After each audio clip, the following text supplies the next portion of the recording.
Blazing screens, chaos unfolds, crimson law, tales retold, anime wars, blades collide, justice screams, nowhere to hide. Crimson law, judgment reigns, shock critique, breaking chains, blood red ink by the blade, truth unleashed for silverhead, elven babes.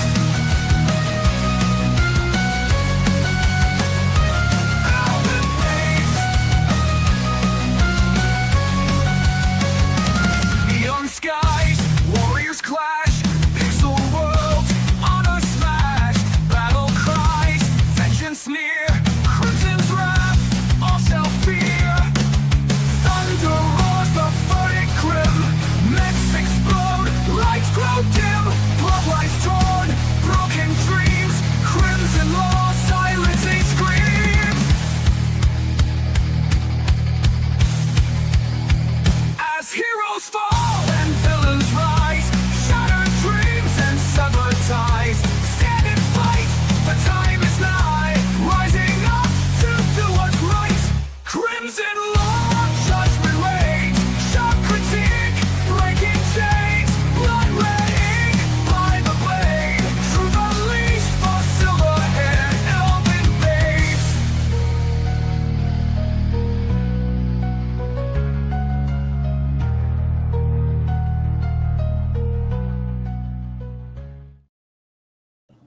Good evening, everyone, and welcome back to Animated. It's been a week, well, 2 weeks. It's been 2 weeks since we were last around here, and of course, my laptop doesn't want to behave, so screw me. We're just gonna let that do its own thing, okay? I'll have to deal with that in another way. Let's see here. Let's see what I can do. Anyway, so we're back after a little while. It's kind of nice to be back on the anime train and be talking about some things because frankly, there's a new season. And a new season means that there is tons of new anime to talk about. So I'm just trying to pull up my own stream over here. View your channel. If I go to my own channel, I should be able to get my own live stream up. There we go. Can do that. Everything should be taken care of, and now I can monitor that. Okay. So that should work. Anyway. So, it's been a little while. I don't know how long this will end up running or whatever, but we got a little bit to go through tonight. So there are a couple of manga that we do have to talk about. Things that I have been reading and trying to catch up with. I've also gotten back to, making videos like I'm supposed to. Thankfully, I had a lot of time off lately, so I was able to make the 2 big ones that I really needed to get to. So I'm back on track with all of the weekly picks. So we'll be talking about, Don Machi next week in video format. But we do have to go over that tonight too. There was also that review that we're going to be doing. On top of that, just chat selection, talking about the new anime and all that. And then, of course, ultimate waifu tier list, because what kind of an anime stream would it be if we didn't objectify women? And tonight, because I forgot to grab a couple of, characters, we're just going to roll with the main girls from Golden Boy. So, there you go. That's what we're going to be doing. Anyway, so before we kick anything off tonight, there are a couple of things where I've kind of had to basically reorganize my plan on releasing videos, because the beginning of the year here has not necessarily been the most fantastically orderly part of my life. A lot of shit has happened. Part of the reason why I've had so much time off and I was able to catch up on the big videos that I need to do for the channel, the ones that are, part of the chat reviews, is because there have been some things going on with the family and all that. Someone passing, so funeral organization and all that. Not to bum everyone out over the night, or right as the night's starting, but basically it's just there have been family things going on for me. So while all of that is getting organized, I'm kind of just like here on the back burner with nothing to do. So I managed to get out the 86 video, which was very fun to make. I actually really enjoyed that. Plus the Gargantia on the Virtuous Planet video, which is another one that I actually thought was fun to make. And I feel like I actually am like at a point where I can start enjoying making videos again. So hopefully I'm going to continue on that momentum and get on to a couple of the new anime that we're going to be talking about here tonight. As for big projects and stuff, I have no timeline as to when I'm going to actually put out the big Freerun video that I've been working on, because it's been on and off. Yeah, I didn't find this one, to Kill Blue, so I'll have to check that up afterward. Anyway. So yeah, the Freerun video is something I do want to do, but I'm kind of like sitting here like, one, I missed the release window for when it was actually airing. So I'll probably make the video and get it all ready and just about done. And then, I don't know, find a good time to actually release it. I don't know, maybe I just release it outright as a project that I actually enjoy, talking about. Who knows? But I can't guarantee that anytime soon, considering, all the fucking bullshit. Otherwise, the only other thing to talk about is something we'll go over at the end of the night again, but I will be streaming tomorrow too, around midday. So there's that. Probably a more scuffed setup because I'm not going to take the time to unplug my mic to try and hook it up to my gaming console. Anyway, hello chat. Good to see you, Muffler Tape. RCS here that I already brought up. I'll be there after 2 shows left. Kill Blue is Peak, one of my favorite shows right now. I'll have you add background, but see if again, Kill Blue is another one where like I kept refreshing to see if it would show up on Kai.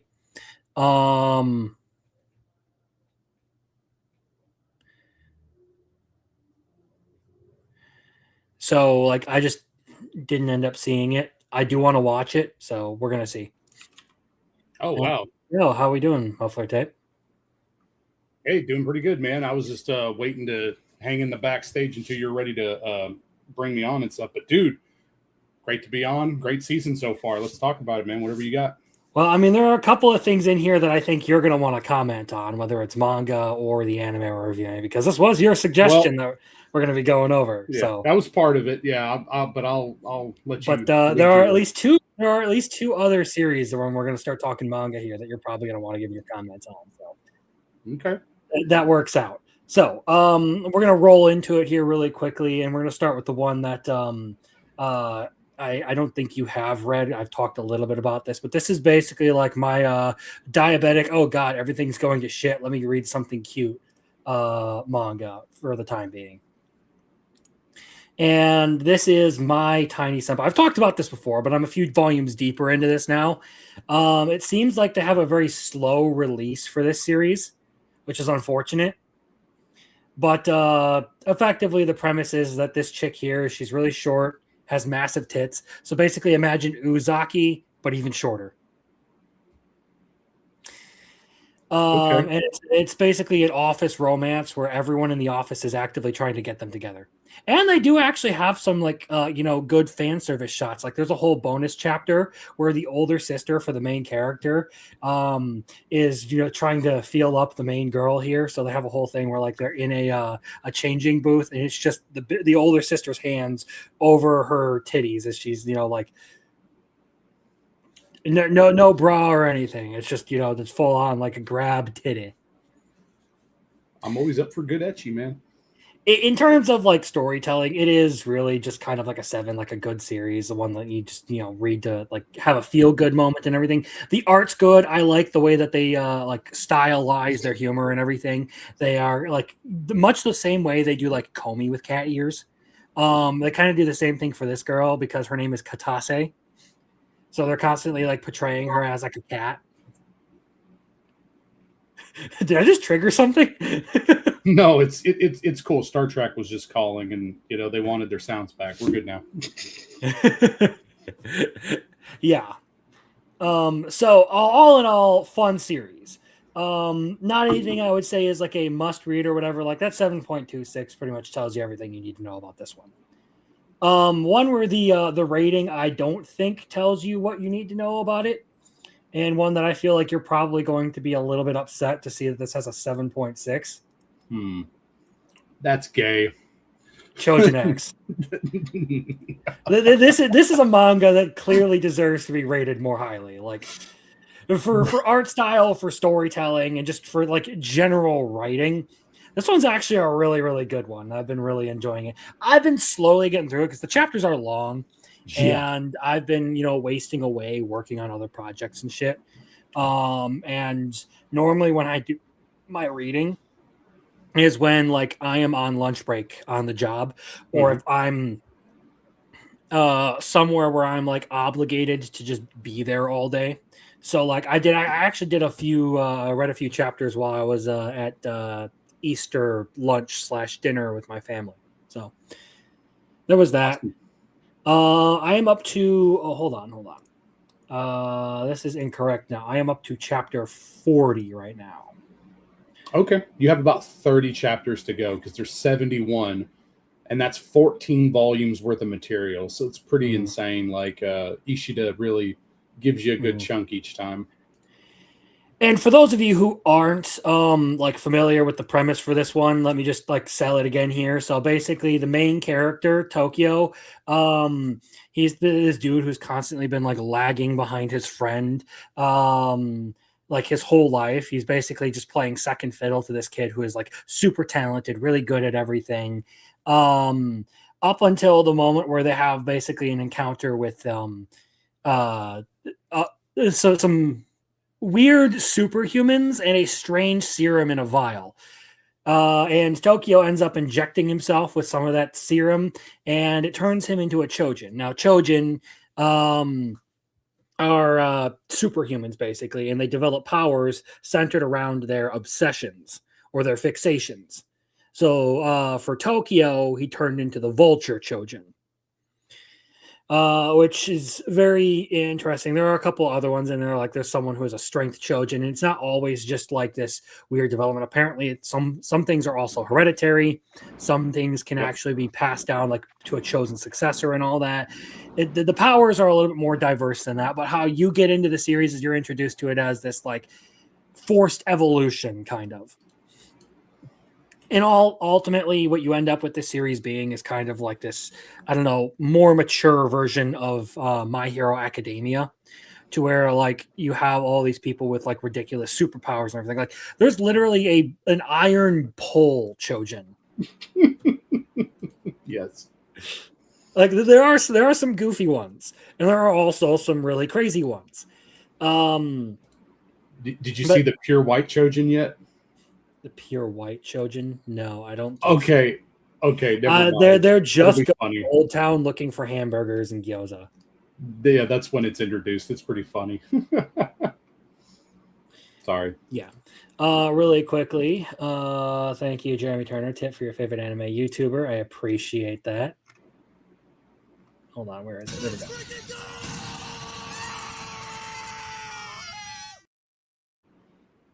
More money to go to the manga fund.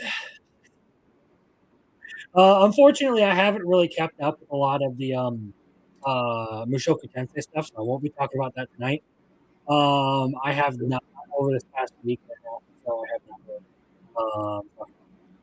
Audio. Payroll.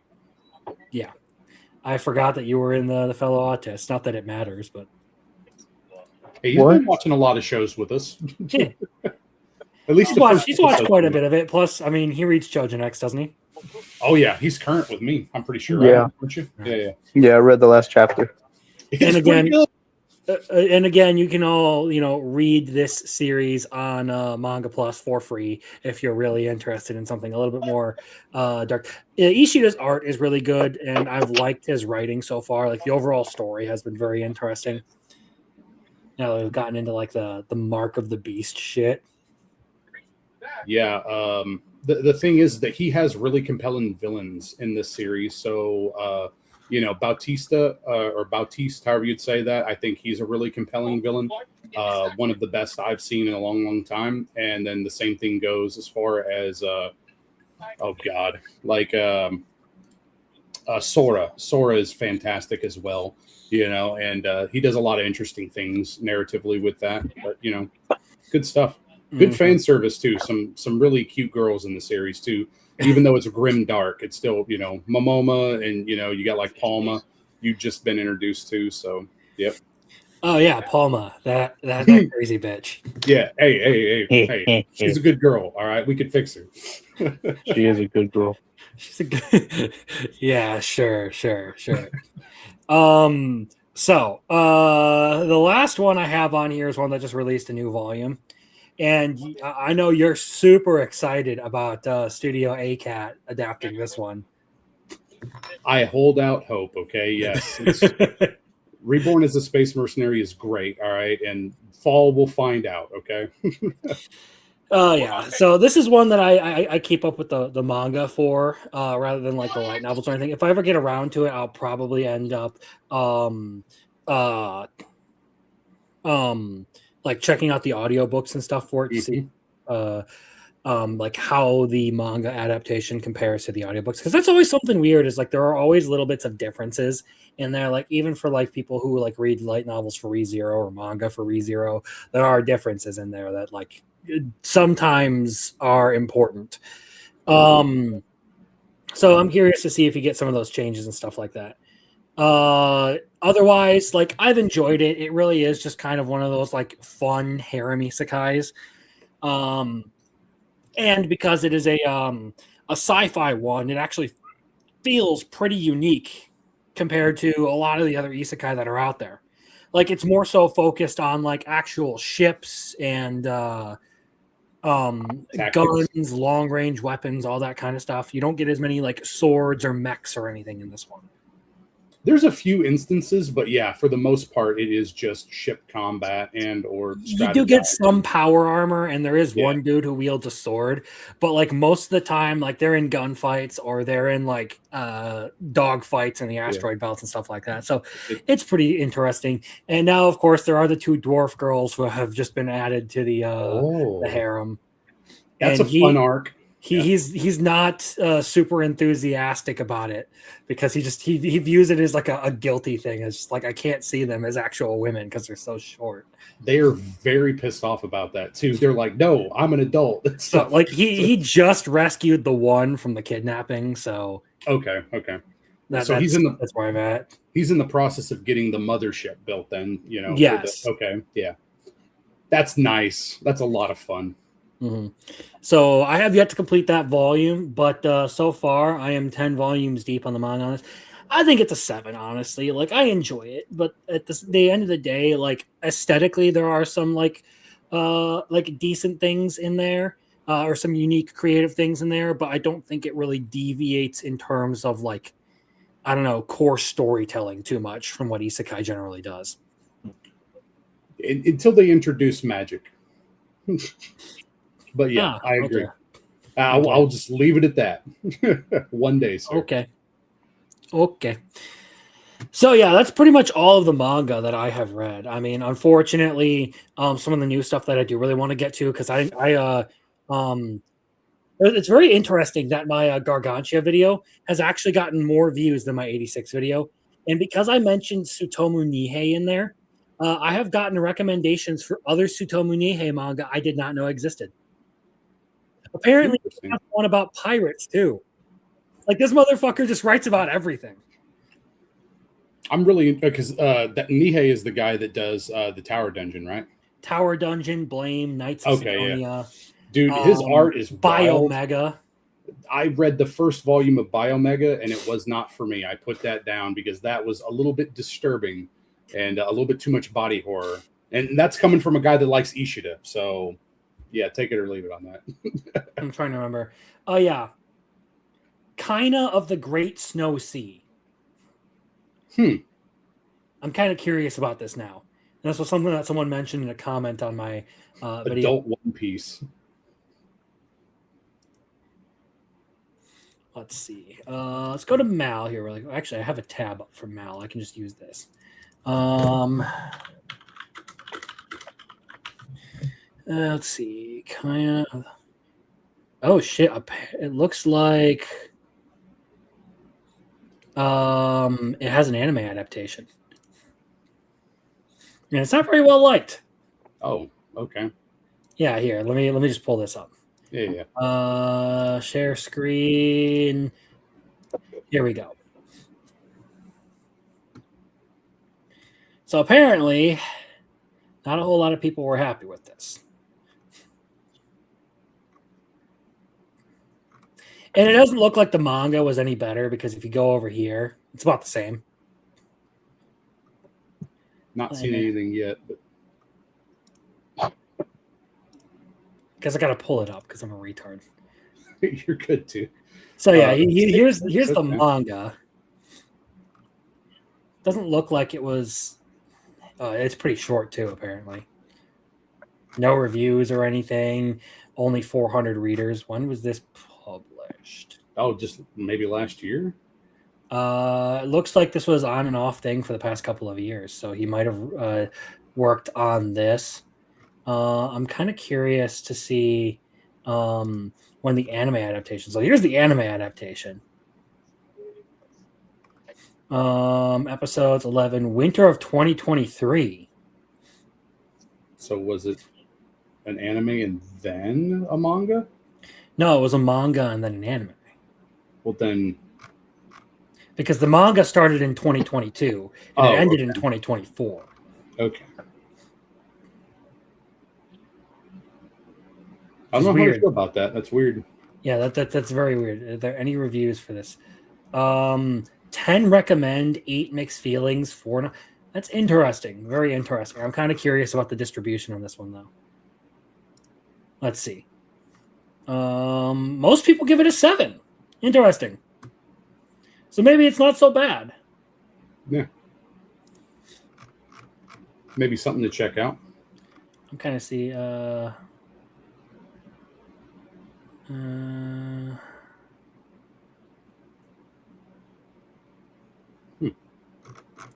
Yeah, maybe. Perhaps that'll be something to check out. But it's not really necessary for us to talk too terribly much about it. I'm just I don't know. When it comes to Nihei, like his art always interests me. So whenever he creates something, because like Blame and like Knights of Sidonia were very interesting series to me. Like just for like the worlds he creates and the way he writes characters and stuff. I always kind of find myself like, you know what, maybe I'll give it a try. It's like a weird addiction, I guess. Share screen. We'll go with this. But really the big thing that we're going to talk about here tonight before we get into any more anime and so, well, actually this is going to be anime. So whatever. Before we get into seasonal anime, is we're going to talk about Danmachi. Is it wrong to pick up girls in a dungeon? So, what do you think? What do you think my rating on this one is? Well, it may have changed since you watched season 2. Okay, but you know, I was expecting something bad, especially because you were joking around earlier. But you know, the last you told me was that you figured it would be around an 8, something along those lines. So at least for season 1 anyway. Season 2 is not as well regarded, just like if you look at the numbers overall, but I still enjoyed it quite a bit too. So I could see it being a little less for season 2. All right. Well, I like Booba. So here's where we go with this. Okay. So I give this a 78. Really the big part of it is that I will probably have to explain is the second paragraph here, but like for a series that a series title isn't wrong to pick up girls in a dungeon, it simultaneously does exactly what it says on the tin and more. But at the same time, it kind of falls into a borderline category of anime where it is good, but there's nothing about it that would make you think that this is something that needs to be watched. It's almost a must watch, but isn't. So here's kind of where I fall into like an interesting position on this. Like I enjoyed this, but at the same time, I can see this as being a fairly skippable series in a lot of regards. Like I enjoy watching it. Who knows? Maybe I'll end up finishing it here pretty quickly. But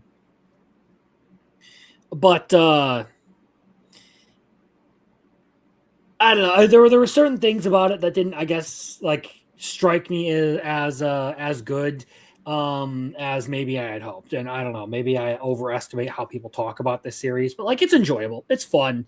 But there are certain things in here where it's like one of those series where like you can take it or leave it. Hello, sir. How you doing? The fuck, I'm getting pinged to shit. Do you hear that? What? Nothing. Anyway, so moving on here. So the big takeaway from this series is that it will at times feel a little bit like a power fantasy. For crying out loud, one of the main character's abilities is a skill that only activates when he's in a pinch, and it gives him a notable power boost. But to balance that out, you do get quite a bit of time spent watching Bell work his way up the ranks, struggling against major enemies, and even having his own kinds of failures. So you find this like really weird, I don't know, vibe in there as you're watching it, at least for me, where like when Bell's powers activate, it's really like hard to not immediately like go like, oh well, this is gonna be some like Deus Ex Machina power up where he just screams louder and gets that power boost right at the very end that he pulls out of his ass. But at the same time, you're also like watching this kid go from like a fucking scrub at the beginning of the series, like go through some actual training arcs and everything. You see him like fight and struggle against various different enemies and all that, and like level up across the thing. Yep. So it's really hard to sit there and call him like a Gary Stu or whatever, or just say like he pulls all these powers out of his ass. Like, well, to be entirely honest, that's literally his ability, is just to pull that power out of his ass whenever he needs it. Argonaut. Yeah, basically just the heroic action. Yep. So I kind of find myself sitting here like, all right, you know what? I'll roll with it for this series because at the end of the day, it's still making things interesting. Like it's not sitting here just like, oh wow, you get magic power up to win the day every single time and never have any problems. Like you still end up getting the war, the Familia battle. Yep. With Helios, you still end up getting Bell and party getting trapped in the dungeon because a couple of other people decided to use them as a lure to escape some monsters. Yep. Yeah. The drive-by, essentially. The party parade. I think it is. Yeah. But yeah, past parade. Yeah. It's good. Yeah, I'm glad you're noticing some of that stuff. Yeah, so like it's not one of those things where I necessarily like am the biggest fan of the way it has like leveled up its characters and everything, but I can't hate on it because I don't think it does a bad job of it. So I'm not going to sit here and shit on it. I'm literally just going to say like if you're not paying attention, you can easily dismiss it as such, but it's not. Yep. Yeah. So on top of that, Bell's an interesting kind of protagonist. He's a good guy who's compelled to help people help people all the time, but he's just a tad too naive for his own good. often that works out for the better of the people around him. You know, like I forget the supporter's name all the time. Why do I forget that? Oh, dude. Lily? Look- No, that Yeah, well, Lily Ruka. There we go. Yeah. The nickname's Lil Bit though. That's A little bit, yes.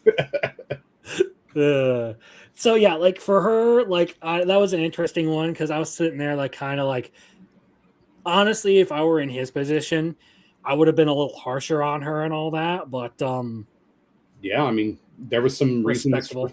Yeah, I mean, he's trying to be a good guy about it. I think she had some really interesting character arcs too, so that was Mhm. really good. Yeah, so I like her. And he, like I said, he's a workable protagonist. So the series is a solid watch all across the board because of that. Like, it's not one of those situations where I'm sitting here like watching a Shinji or a Takemichi Hanagaki, and like just constantly fucking ready to throw hands over something, because the character is just behaving in a completely obtuse way. Agreed. So like he again, not my Well- favorite, but doesn't have any points where I can sit here and hate on him for it. Like I try not to be too terribly pretentious with these things, even though I do make the joke in my videos that like I can be really pretentious in my reviews and nitpick things. But like at the end of the day, like it's still good. It's just not what I prefer. It's like, okay, you know what? Like I prefer a filet mignon, but I got a New York strip, you know. Yeah. I will say too, like with that paragraph talking about Belle's character on stuff, I will tell you that if you continue the story, the thing about it is his naivety does get them into more hot water, especially in season 3, becomes a much bigger issue on some things. So I think you'll find some compelling plot threads if you continue it too. Yeah, this is one where I know relatively little on it, so like it's been very interesting to watch. I will say though, there's something about Seer that I don't fucking trust. Like I just don't fucking trust Seer. Interesting. Yeah, I wonder why. She's fucking working for Freya or some shit. You'll find out if you keep going, man. I mean, but yeah, there's something to that. Like, how the fuck is it that every time something is mentioned in front of Seer, Freya finds out about it? Freya is a very, very powerful god in Oratorio. So, take that for what you will, sir. Anyway, yeah, that's going to be the fucking joke that I'm making in one of the jokes that I want to make in the video for this is just like, I don't fucking trust Seer right now. Like this bitch up to something. Like out of nowhere, just really friendly to Belle and all that. Like, I can tell you one thing. Sus radar going off hardcore right now. This series is going to give you a lot of material for your waifu tier list too. I'm just going to say, because there is a lot of female characters. I will get around to it. Okay. But like I did, I want to finish the series before I start adding character. Or I want to get caught up on it before I start adding characters to waifu tier lists. Yeah, fair enough. So, we're here. So, in the action animation department, the series is also really good. I actually like watching the fight scenes and everything. I thought they did a really good job animating this. So, like, cool. It looks like both the authors' works have been adapted pretty well in that regard. Like they do actually like give a lot of attention and detail to those. So cool. And they're pretty action heavy in this series, so that's impressive work. Even if all you're ever doing is like, tuning in for the fights, you'll still find it hard to call this a bad anime, if you ask me. Like it's still going to give you some satisfying action and stuff. So if that's really all you care about, and like the plot is sort of a secondary thing to you, you can still check this one out and have a good time with it. It's pretty heavy action, heavy plot, but still find some time to slot in as many waifus as possible. I mean, you have short stack waifu Hestia, the little sister waifu with Lily Ruka, the Dami Mami with. I'm sure there are some people out there who like Freya. Oh yeah, sure. The Kitsune maid at the very end of season 2 here, like she's cute. And the whole thing about her never actually, like doing the deed was like a predictable joke, but I still laughed at it. Haruhime is pretty nice. Okay, she's an innocent character. Okay, she's cool. Mhm. Yeah. She passed out every time. Yeah, which is pretty funny. It's like, And hey, if you're yeah. really into it, you can go for the the fugly frog wife. That's probably Roman's thing. The BDSM and shit. Nope. But that would be Roman's thing. You're correct. Yes. Good God, He would gladly be locked in that dungeon. I will break him. You're like, no, give up to us first. Don't do this. So yeah, there's a steadily expanding cast of characters that you'll come to like as you delve deeper into this one. And it's not just like adding waifu after waifu after waifu. Like they actually give you a good spread of like different characters. Like Hermes is an interesting character. Wealth is great. Wealth, that's his name. Yeah. I've liked Wealth. You have the think of some different of the- gods. You have like Takamichi, I Yeah. think, and then you also have The elephant guy who's just like a side I am character. Ganesha. Yeah, Ganesha. Hi, I'm Ganesha. Yes, we understand that. I am Ganesha. It's literally just I am Groot. Yes, which is great. So yeah, like all across the board, you actually have a really good set of characters. I don't think there's anyone in here who I've particularly like hated, outside of the Fugly Frog. Yeah. And it's all backed up by a legitimately interesting central plot, with the beats pretty much being spelled out to you already throughout the story. Like you kind of know where this is going the whole way through. Like it's not being sneaky about anything. It's just sort of like, Belle's related to Zeus, right? Like we're just gonna, constantly have Hermes drop this fact on us at the end of every season. It's just like, look at your grandson, Zeus. Look what he's done. He just refuses to slay as much puss as you. Dude, it catches him so many problems, too. Like, his relationship with Hestia is so great, man. She gets so dominating over him. It's like, no, nobody could be near him. You have to maintain distance, because all of the women Valen, start what's her nuisance? Yeah, dude, it's great. Yeah. Yeah, and something I didn't mention necessarily in here was I actually did like enjoy a little bit of the world building with like how like there are certain like things that the gods can't do, or like there are certain like taboos that they're not allowed to break and all that. So it becomes very interesting. At the end of the day, I think it is a good show. It's fun to watch, and it doesn't really have any glaring flaws in the writing. So all in all, like it's a 78 for me. Like when it comes to stuff like this, it kind of falls into a category similar to like Shangri-La Frontier, where I describe them as really fun watches, but not necessarily like if you're getting into anime, you have to check this out. Yep. One of those things where like it isn't necessarily like, I wouldn't say I would put it up there as like a must watch fantasy, or like one of the most like important ones to watch. But if like you were looking for something that was a little bit on the longer side, that was a little bit more about adventure and action, this would be a good recommendation. Plus, there are plenty of waifus in here, and there is Hestia in the bath. So, Hell yeah. Well, I would add too that like it does have that one unique aspect to it with the relationship with the gods and stuff. So it does have a little bit of that would set it apart. But I agree with you. I think it's just a solid fantasy series. Like I wouldn't say that it's on the level of like a Frieren or anything like that, but it's fun, and I've been watching it for 10 years. So yeah, I've just enjoyed it the entire time. I read the light novels, so it's a good time. I'm glad you're enjoying it so far.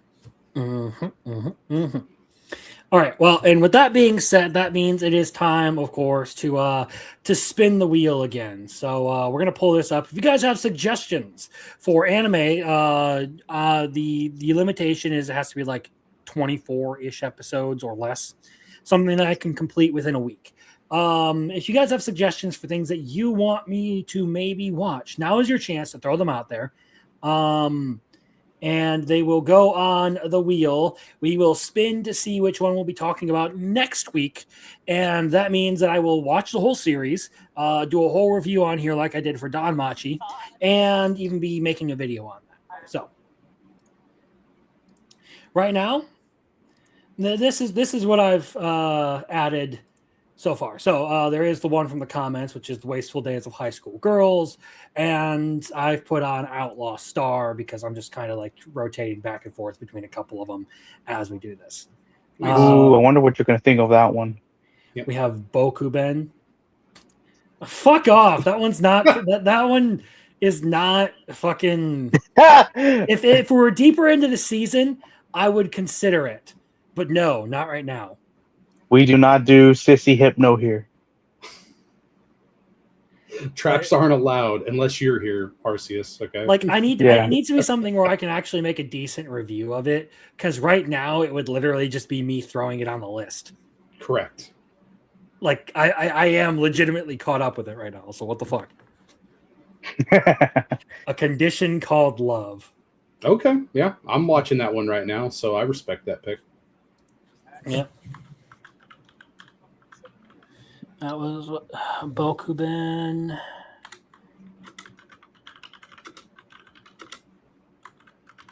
Condition Called Love. This is one. The Condition Called Love is one where I tried the manga, and I guess didn't necessarily find it to be like my thing. So this will be interesting to actually, like sit down and have to go through it.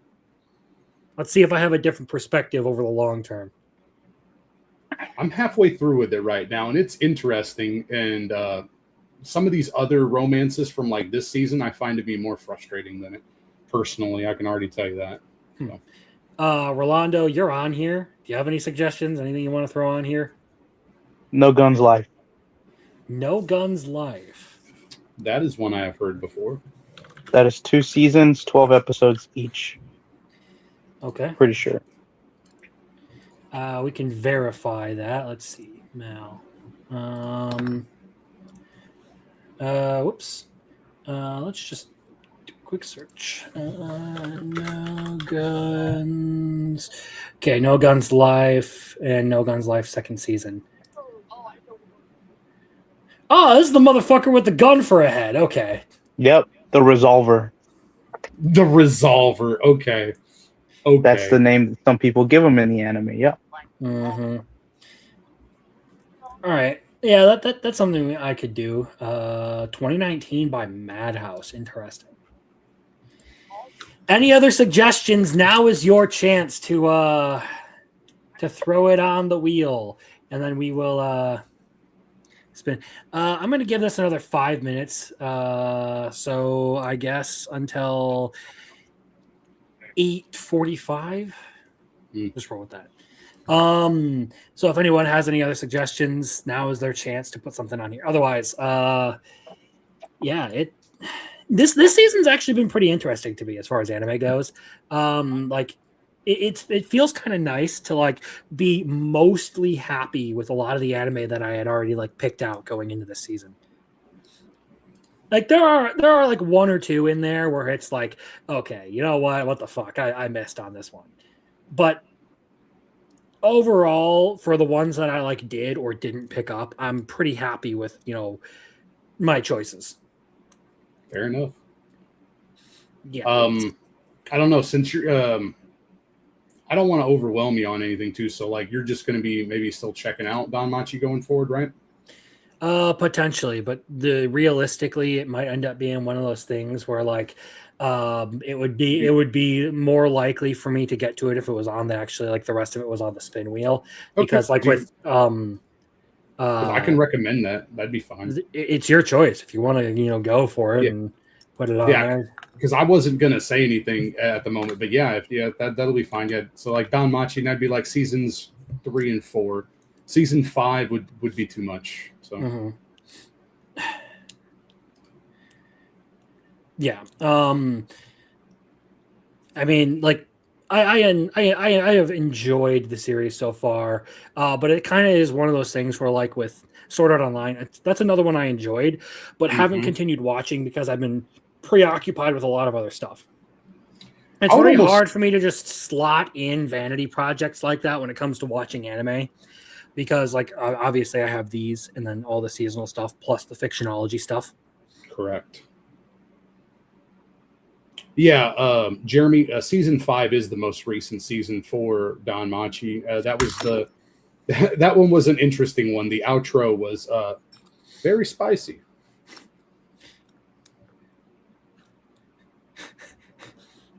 Sorry. I mean, it was nice to look at. I ain't gonna lie, man. Okay. Get me a little excited here. Yeah, I need to finish season 5 personally, even so. I just too much going on. Yep. Yeah, I mean, I've had a lot to do about nothing, so I got a decent chance to watch through a bunch of stuff. I was gonna initially, I was thinking about writing a review for the Angel Next Door Spoils Me Rotten season 1, but I feel like I'll save that for another time because I won't necessarily need the content for doing the rest of this. So, Sure. I could see you wait until the end of the season because, isn't it going this season, right? Season 2 is here. Yeah, that's what I was gonna say. Oh, Yeah, we got so another suggestion. We got Steins Gate coming in. Woohoo!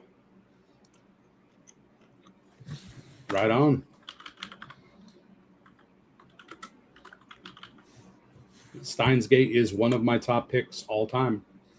Yeah, I'm very afraid. Alpha to Omega actually recommend it. commented on my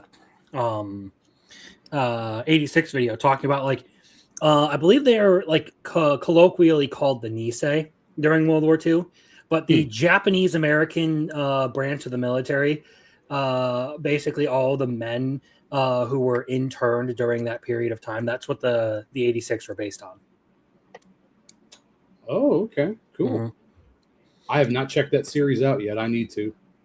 It's good, actually. I think it lives up to the hype. It's a military one? Yep. Yeah. Okay. I'll Yes. probably check that out after Condition. Basically think it's superficially very similar to Attack on Titan.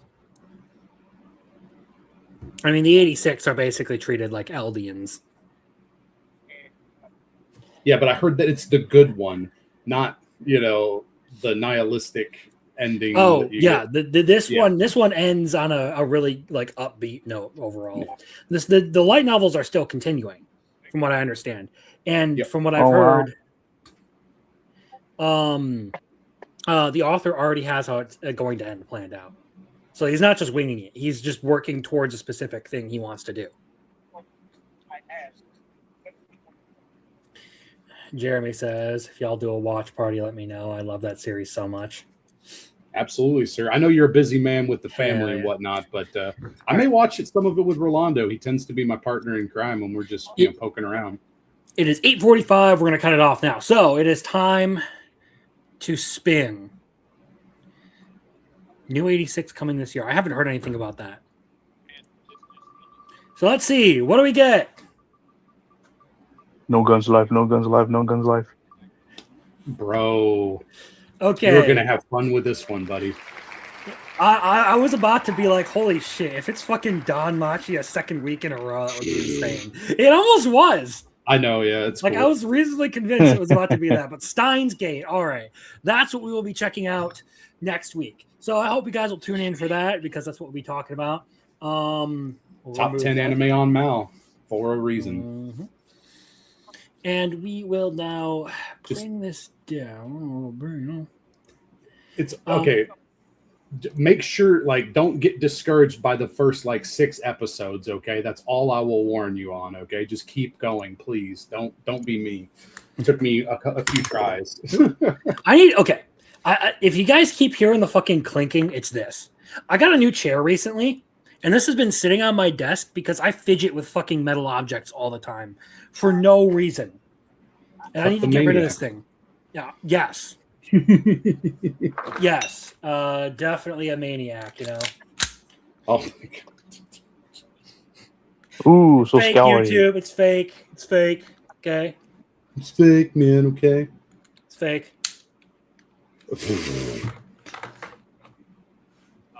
You're just trying to get a strike, and that way you can monetize it. I'll be like the quartering. My channel's under attack. Yes. My channel's under attack. Let me flag Kino Casino. Dude. God damn. Oh, did you guys watch that clip I sent to the Discord of the dude on the ring footage, just I'm Harry Dresden, motherfucker. I couldn't watch it. No. Before. Yeah, I'll have to watch that. I do recommend. It's really fucking hilarious to watch, but it's also terrifying. Like I thought it was fake for a while because the dude literally looks like the Chud Soy Jack. Oh God.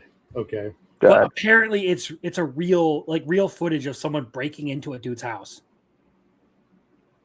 What the I've seen some fuck? creepy stuff related to door camera Like, recently. From what it sounds like, it looks like the dude is having a full-on like schizophrenic breakdown. Like he is convinced that this homeowner has like abducted a little girl or something. So he's like trying to break Oh. in.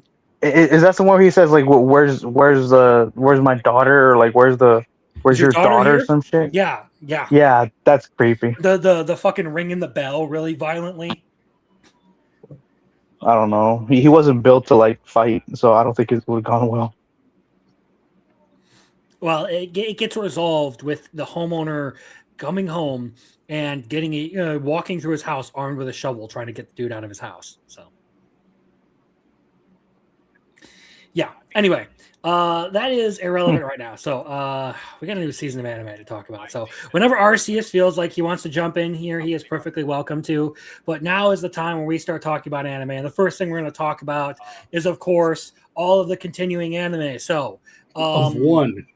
we're going to talk about so you're going to have to wait a little while before we get to any new stuff because we got tons and tons of continuing anime to talk about. So I'm not going to lie, I've really enjoyed Scum of the Brave. Like it's been a better series than I expected to be. I thought this was going to be one of those like stupid little throwaway ones. No, I've fully enjoyed this, and intro and outro for this season are really good. Yeah, agreed. I like the second core intro and outro. So yeah. Mm-hmm. But for those of you who are still keeping up and are interested in what's going on, so we're starting off a new arc. They are headed to Hokkaido to look into the appearance of the Nephilim. Yeah, the E4. What? Who's listening to shit? That's Rolando. He's being Sorry, with an H. Yeah. a Anyway, nice guy. No. no. So yeah, they've headed to Hokkaido to look at the whole Nephilim thing. So like they head up there to see this like priest that Yashiro knows about. And he takes all the girls with him because he's basically like, I need an extra hand on this. Like I don't want to be around Jogamine more than I have to, but at the very least, it's another body that I can throw at the enemy for a distraction.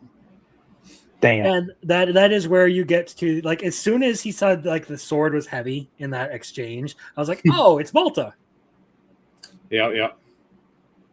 I'm sitting there like, okay, so this is just his friend, and they're fucking with him. I was half expecting the sniper to be the big guy too. Dude, rubber bullet right there too. Like Yep. dropped her. Yep. Yeah. So otherwise, just like really fun episodes of like transition in here. You do get like the training thing in the dojo and all that, and Yashiro is basically just like, yeah, I don't use this dojo because the coffin count of storms would send people towards me, and cleaning up bodies is a pain. Which that was a funny illustration of him having to deal with that. That was great. Jogamine, man, oh my god, like, dude, she likes him so much. She was getting so tsundere over the whole interaction with the oh god, I forget her That name. whole exchange, Yeah. Yukio. Yeah, Indo. Yukio. Yeah, Indo. That's her last Yeah. name. Like the whole thing where he's like, you patted her head. yes. He's just getting super fucking frustrated over the whole thing. She just wants head bats, man. Yeah, She just wants to be recognized by her master. The author does have a thing for that, I guess. There's a subtle nod between the two of them. All right, about I was gonna say it's like her and Teorita. yeah. So yeah, insofar as this series goes, like Scum of the Brave has been fun. Not necessarily the most like perfect series out there. Like it still has its flaws. But I've really enjoyed it. I've been fairly impressed with a lot of things that it's done. So cool. What's up? Someone's listening to me in the background. Yeah, that was me.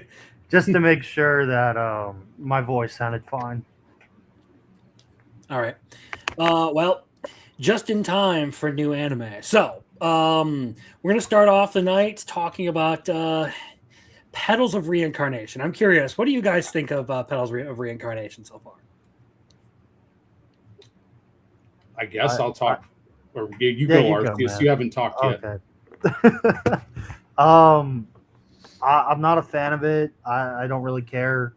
I just dropped it after episode 2 this week.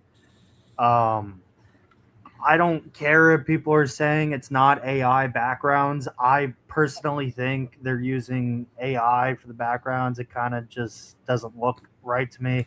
Art style has been something recently that I've been captivated by in recent animes over the last couple seasons to draw me into something to continue watching it if it looks really nice. And I don't like the art style. I don't really care about this whole like organization trying to kill the greats or the sinners. The story's just not it for me. I don't care at all about the main protagonist at all.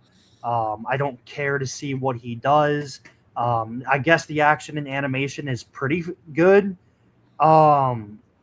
But yeah, I'm just not a fan of it. It's not for me. I'm glad some people are enjoying it, but I gave it 2 episodes and it's a drop.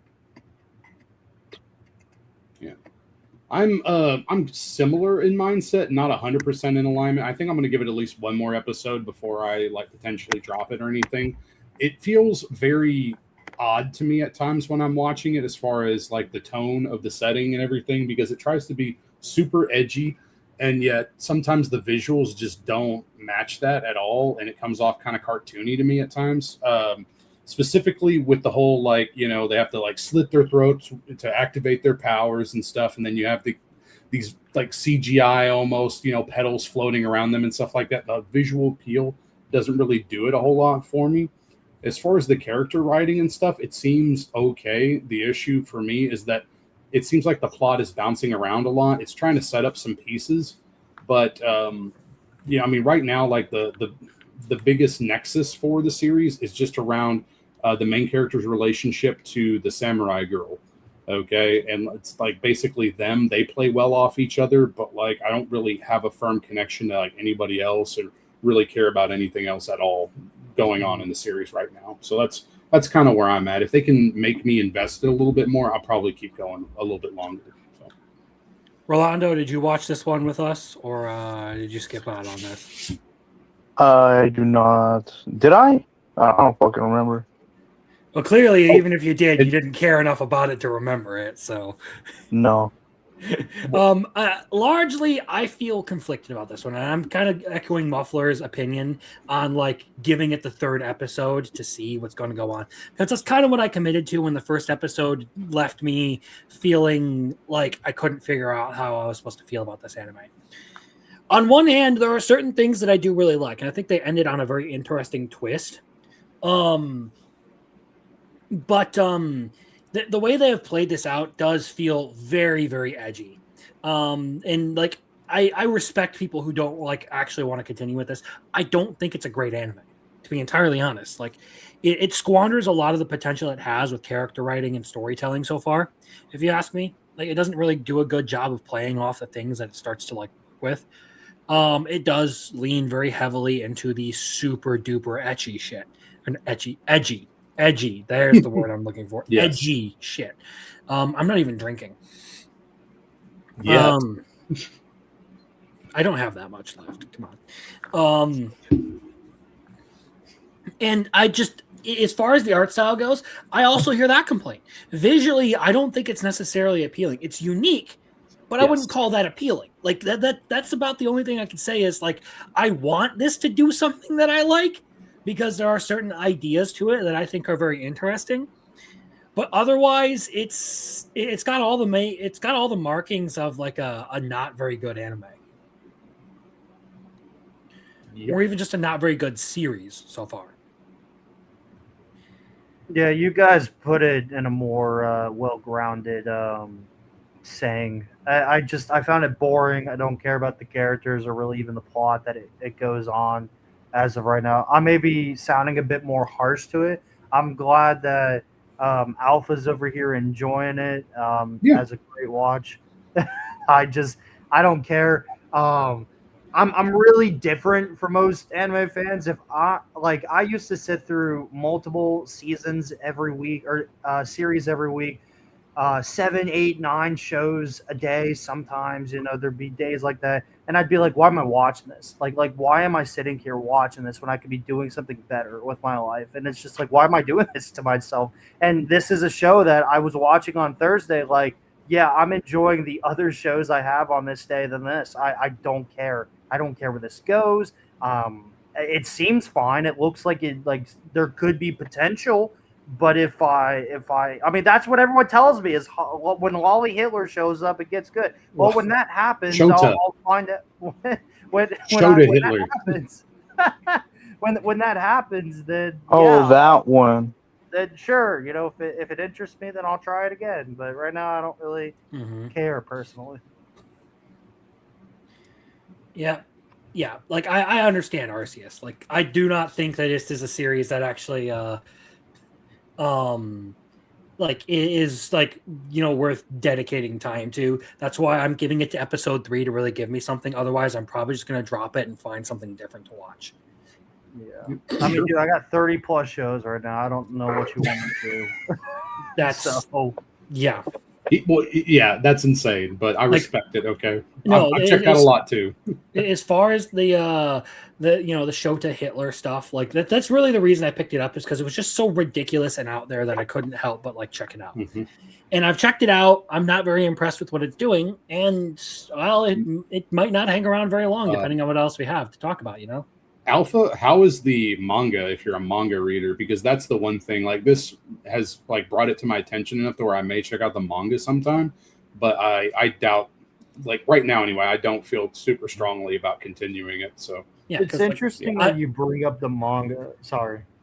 No, I was gonna say, like, I can go through my notes here really quick and like I can read you my impressions. So episode 1, my notes were: animation is definitely scuffed, storytelling is by no means perfect, feels rushed. Still giving it 3 episodes before I fully make up my mind. I like the power systems. That's what I said about episode 1. Mm-hmm. Episode 2, I only have 2 things. Still not a huge fan. Story is kind of shit. Yeah. Well, it's interesting that you bring up the manga, Muffler Tape, because I've talked to a couple people on Twitter about it who have said, yeah, I mean, because I asked, I'm like, should I just read the manga then if the animation's the studio's not doing the anime justice? And they're like, well, if you're just trying to watch it for like the Lolly Hitler moments or like just bizarre, scenes, you'll probably see them more on Twitter and laugh your ass off versus dedicating your entire self to a story that just is kind of mid to most people. And I was like, oh, interesting. Okay. Yeah. So we'll see. We'll see where this goes, man. All right.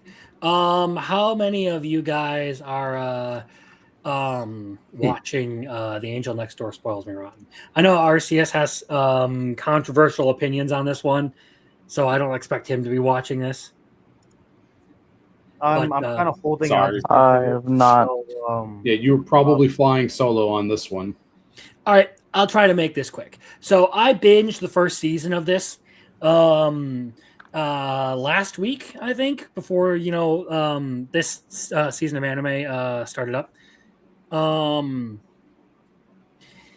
And I thought it was cute. I enjoyed it. I thought it was, an interesting series. Nothing super special or whatever, but they do end up as, like an official couple by the end of the first season. So there's that. Season 2 it's felt significantly hornier now that they're, together. Like they're constantly talking about like the things they want to do to each other. He's just like, I need to hold back. I need to hold back. And she's like, I like it when you touch me. Jesus. Like, yeah, it's like I've actually significantly enjoyed season 2 here. Like I feel like season 1 definitely it doesn't, I guess, live up to the hype. It's more so like the wholesome fun thing. But like for Arceus, a lot of the things like I've heard you say about like romance anime, like you like it when characters communicate. There's a lot of that in here. Like as they get into some of their own like problems and everything, rather than like letting everything brew and like, being mad at each other. Like if they have problems, they sort them out pretty quickly just by talking to each other. So Okay. maybe you might actually like it. Did you ever finish it? No, I think I got 7 or 8 episodes into season 1. Wasn't really a huge fan of the last couple episodes in that mid section of season 1, so I kind of like dropped it / put it on hold. And then I think before season 2 came out, everyone was like, "Wait, you never finished it? They end up in a relationship at the end," and I'm like, "Oh, thanks for the spoiler, but cool." Like it's made me be like, maybe I should go back to it. I can't guarantee that you will like it. I just think that there's a little bit more potential here for you to enjoy it than you think. What did you think? And I appreciate you for saying that. Maybe I'll try it. But what did you think of like season 1 and like kind of the middle to like the very end until that last episode? I think for me, season 1 was something where like I slowly liked it a little bit more with each episode. So I'm a little bit different. I'm trying to remember exactly what happened in there, but there is a stint in there where it did feel a little bit frustrating, where they both very clearly had feelings for each other, and it was super fucking obvious that they did, and they just wouldn't do anything to, you know, move forward because neither of them really wanted to do anything. They were both being cowards. Interesting. That might have been why I kind of stopped, because I was like, I remember being really upset that I'm like, why is she just, you know, like I understand that she has some backstory, past problems, and so does he. I think I was really like annoyed that I'm like, oh, she just keeps coming over just to clean his apartment and everything. And I get that that's the whole thing, like with his backstory and like the way he is. But like I was a little like, I wouldn't say turned off, but just a little annoyed by it. And it just was like, really, man, like could this do something else than just this, you know, and not slowly build up the thing? But I must have dropped it when it started getting good, and that was gone. Potentially, who knows? I would just say like you may want to consider giving it a shot if you end up like dropping a ton of stuff. It might be worth picking it up just to see where, you know, the rest of it goes. I will say first episode was super cute for this season. They do very like use a ton of chibi stuff in the first episode here. Like they're really going a little bit more for the humor and everything, as compared to season 1. And of course, another one of my notes in here is just bro is already getting horny as fuck. Interesting. Well, yeah, I mean, there's a lot of series I'm giving up to episode 3 or 4, and I'm gonna drop some things. So yeah, I'll see what I can do.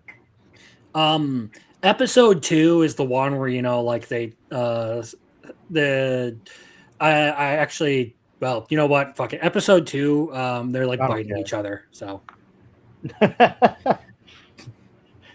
like they're like sitting there on the couch, you know, like doing couple things and everything. They're like flirting and all that, talk about visiting his parents and everything. And he's just like, you know what, I can't hold back anymore. He just goes and, you know, like bites her on the shoulder. And then she does the same to him. Huh. Yeah. So Interesting. they're kind of freaky apparently. So yeah, I've really liked it. I've thought it's been an enjoyable show. That's all I'll say anymore about it. Okay. How about observation log? An observation log of my fiance who calls herself a villainess. I'm pretty sure you guys have watched this, so you guys have to have opinions on this. Arceus, I'm pretty sure Brit. Okay, Muffler, go for it. Sure. Yeah, well, I mean, pretty do you want me to go with like a synopsis or just like, you know, the actual like just raw opinions of the series? You can just hit me Okay. with the opinion, or unless you'd rather me lead with a synopsis, and then we can Nah, go into the opinion. You're cool. Okay, so I'm kind of new to villainess shows, like getting like, you know, deep into that genre. Most of them I don't like. Okay, it's not my thing typically. Okay, there's a few of them that I find interesting. And a lot of times people don't agree with me on the ones that I like, except for the universally loved one. Okay, like there's just one that everybody likes. All right, but everything else I'm really spotty on. This one I actually do like. It has an interesting premise where, you know, the main character isn't the villainess or anything like that. You're actually following the prince. So I find that to be interesting, having that outside perspective. I think it does some funny things with some of the the comedy, especially with I think her name's like Delia or Delia, something like that. Dota. So anyway, she's funny, okay, because she's The main girl, Yeah, the main girl. Yeah, Bertia. Bertia. Jeez. Anyway, yeah, Bertia is pretty funny in my opinion, and I like the way he's like the straight man that plays off of her. So I enjoy a lot of their interactions. I'm excited to see them grow up because my understanding is per Brittany, in the next couple episodes they should be closer to adulthood and they should be like in school and stuff. So I'm very interested in like seeing more of these adult interactions. Right now, it's just laying the groundworks though, and it seems interesting. I like some of the humor too. I know we had a back and forth where this is not just one isekai; this is two isekais that has what would be the heroine of the story. She has also been isekai'd, and she was just introduced in episode 2, and her name was a play on heroin, which was kind of funny. So I like some of the tongue in cheekness of it. Heronia. Yeah, Heronia. Yeah. So I like it. It's fun for me now. I don't know if the novelty is going to last, but Brittany speaks highly of it, and I've enjoyed what I've seen so far. So I definitely don't plan on quitting it anytime soon. So, and I have it pretty highly rated right now too. I think I could see it being like finishing the season at an 8, or it could be a 6. It just depends on what it does with some of the plot lines and stuff. That's my thoughts anyway. Did I not? I think I'm the only one here that probably likes it this much too. So if you want glazing, shoot it my way, boys.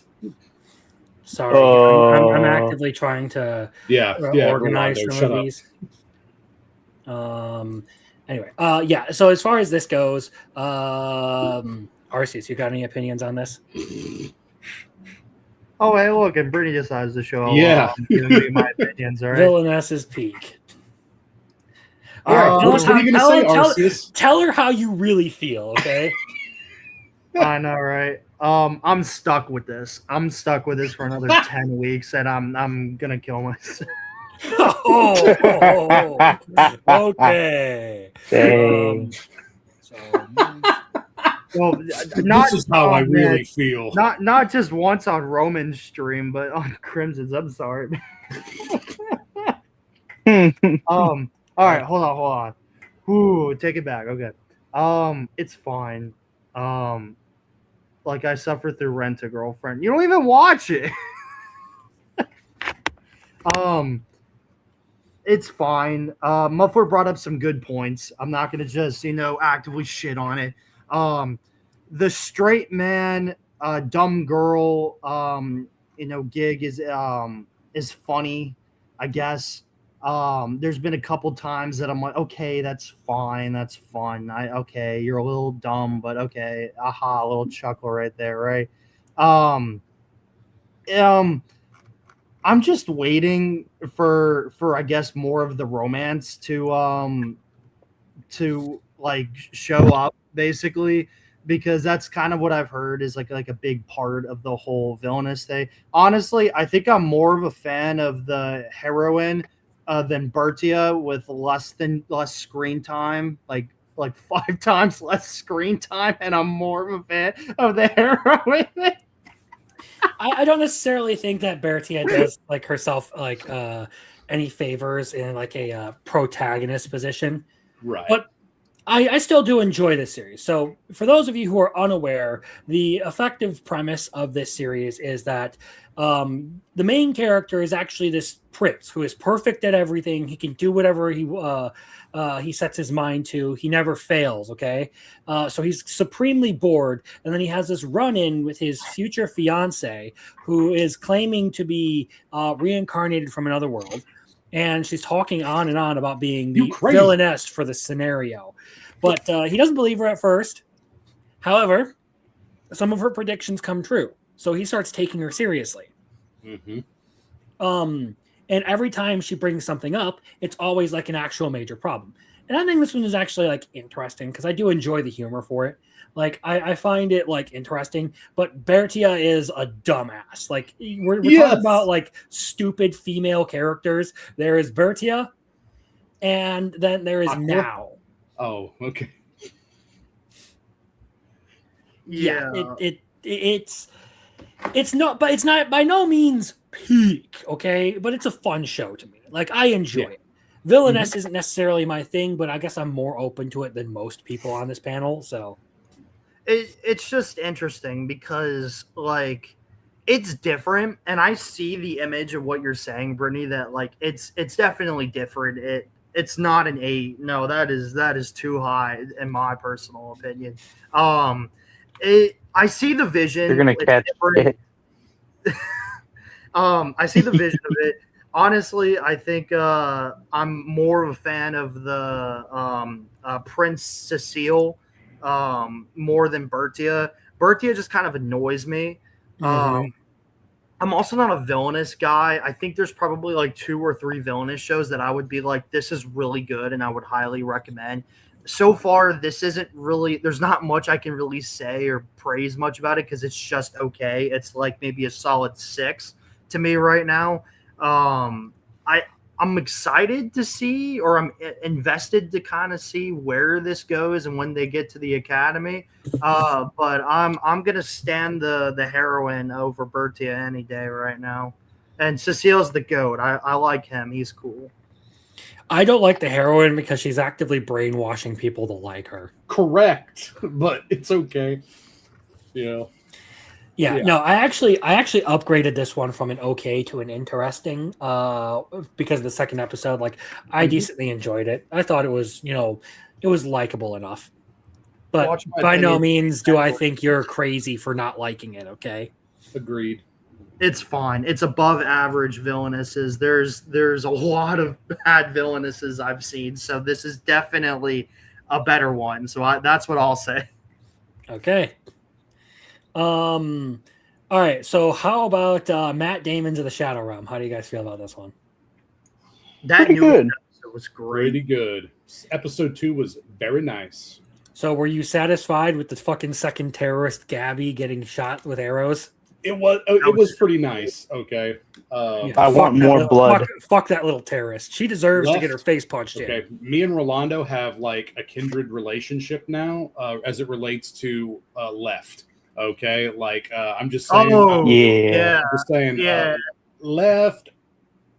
No, that episode was good though, man. I mean, we already got some of the answers we were looking for at the end of episode 1, and they left us with enough that I'm really interested in seeing what happens with this story. The opening was fantastic.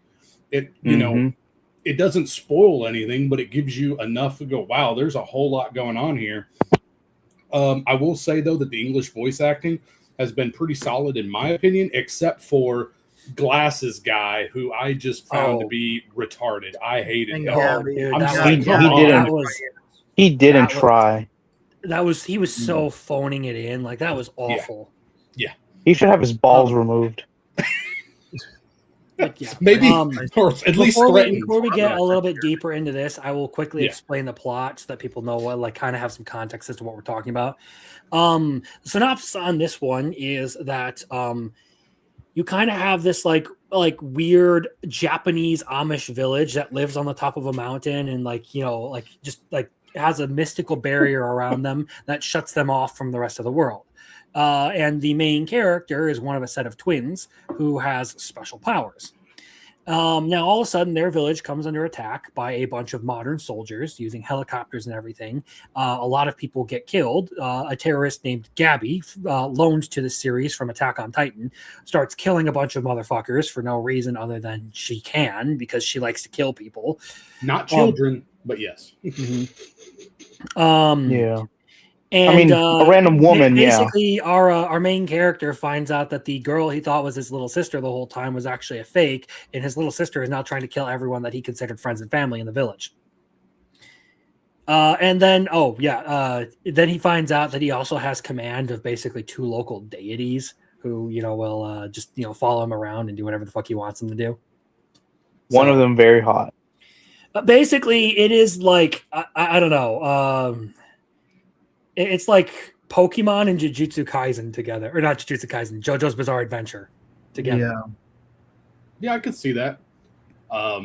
By the Or, way, Crimson, I know this is a little side tangent, but if you could save the 4 seasons, one's last, because I didn't get to finish that, and I'm probably going to dip after that so I can finish that. That's actually one of the last ones I watched. Okay, cool. So that's one of the last ones I have notes on here. Sounds good. Yeah. I watched all 3 of those episodes back to back right before I started binging the last of Don Machi that I had to do for tonight. nice. All right. So it's good. We'll talk about that. Anyway, yeah. As far as Daemons of the Shadow Realm, has everyone kind of like given their opinion on it so far? I think it's really good. I'll never forget watching the first episode in theaters. That was really good. Definitely like sold me on the series. But after watching episode 2 here over less like half an hour ago, definitely sold me again. Like I think if they premiered both those episodes in the movie theaters like they did Witch Hat, I think it would have gotten definitely a bigger reaction because like I didn't really know like what to feel. Like I didn't really have much of an opinion after They didn't give you 1. enough information with that first episode. Yeah. So episode 2, after watching it here, it was really good. Like I mean, like it's good to see like the whole Asa thing. I'm not really a fan of Gabby's dub voice actress, but that's just me. And I don't know. I think besides that, the opening looks great. The music and soundtrack is great. I really like Yoru. I like that he summoned left and right, and he's like leave the kid to me. I got this, and he's like just save the people. I was like, man, that's really cool. Like I like that he didn't rely on their power. Yeah, that's actually like a Yes. really good point. Yeah, Like he literally got in there and started throwing hands with this bitch himself. yeah. It's great. They It's definitely described him cool. as ruthless too. So like honestly really liked it. Yeah, I like the Daemons as well. I mean, left. Yeah, man. Look, okay, I'm gonna have to show that scene to Vagabundo where she's like kicking the thing around because I know he likes feet. Oh, dude. It Yeah, does- that- All the fucking feet bros Marcel- were probably Yeah. grooming themselves. I thought of I straight up Marcel when said I that's saw a her Marcel feet. scene. Yeah, that's a Yeah. Marcel scene right there. Hopefully he watched it. Like I mean, Yeah. So for me, I'm actually putting this up here on the top. Like I'm Let's really go, man. satisfied with that one. It's been really good. Also, I'm a slut for Vondi intros, so we'll just. Oh yes. I do like me some Vondi, so we're gonna we're giving it bonus points for that.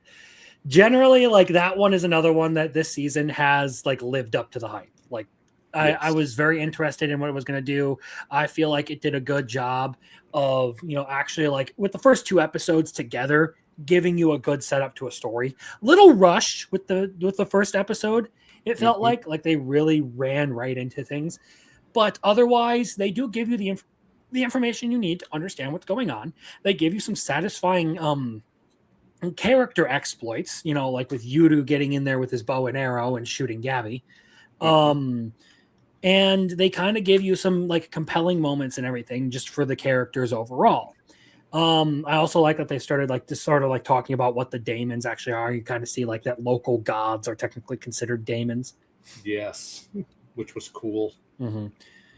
So yeah, that's cool. That one was very, very enjoyable. Now we're going to talk about probably what seems like Arceus's favorite anime for the season.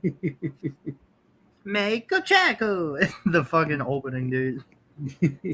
Mistress Canon is devilishly easy. All right, hold on. Rolando, I think I skipped over you. If you have anything you want to say on Daemons really quick. It's pretty cool. This is my first experience watching anything from the creator of Full Metal Alchemist. I should probably watch that someday, but this is pretty good. Casually I like it. admitting that he's an anime fan who's never watched Full Metal Alchemist. Yeah. Some I would don't know. consider that criminal or blasphemy, but Never finished. Some it. people say, I don't know. I've never finished it. Yeah. I mean, who knows? I might say it's overhyped. Who knows? But I'm pretty sure I'll probably like it. Well, it doesn't help that one of my high school buddies told me to start with the original, and then I watched a good portion of that, and then I met another dude in college when I transitioned from that, and he's like, "You watch Full Metal Alchemist?" I'm like, "Yeah, I'm watching the original." He's like, "Dude, watch Brotherhood. What are you doing?" And I said, this seems like, damn it.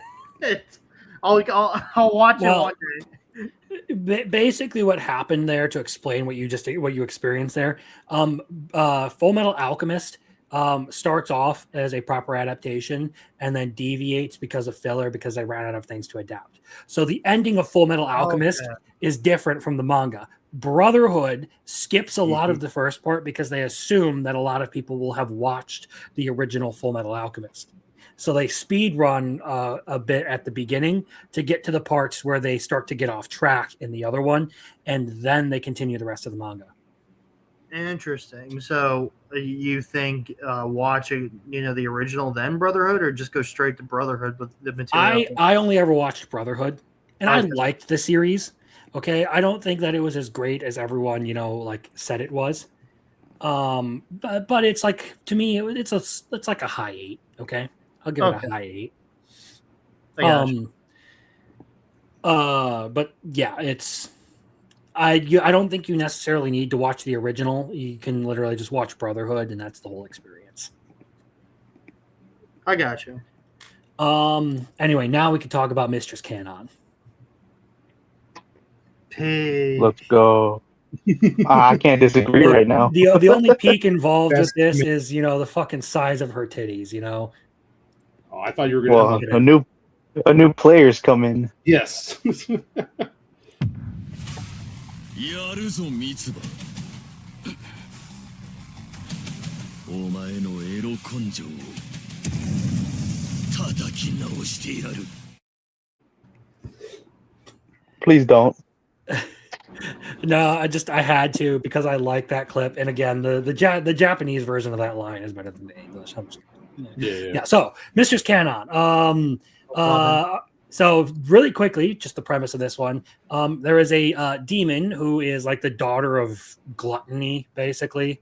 And she goes to the human Isabel. world to cultivate a bunch of souls for herself to consume. She's a gourmet. So like, she is very picky about her food.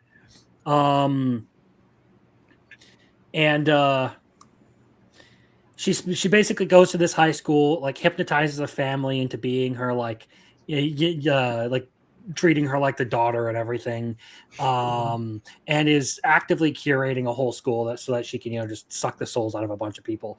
And then she picks one guy, and he comes to the office. She's like, "I'm going to devour you," and he's just like, "Oh, sex. Let's start dating. Sign me up. Sign me up."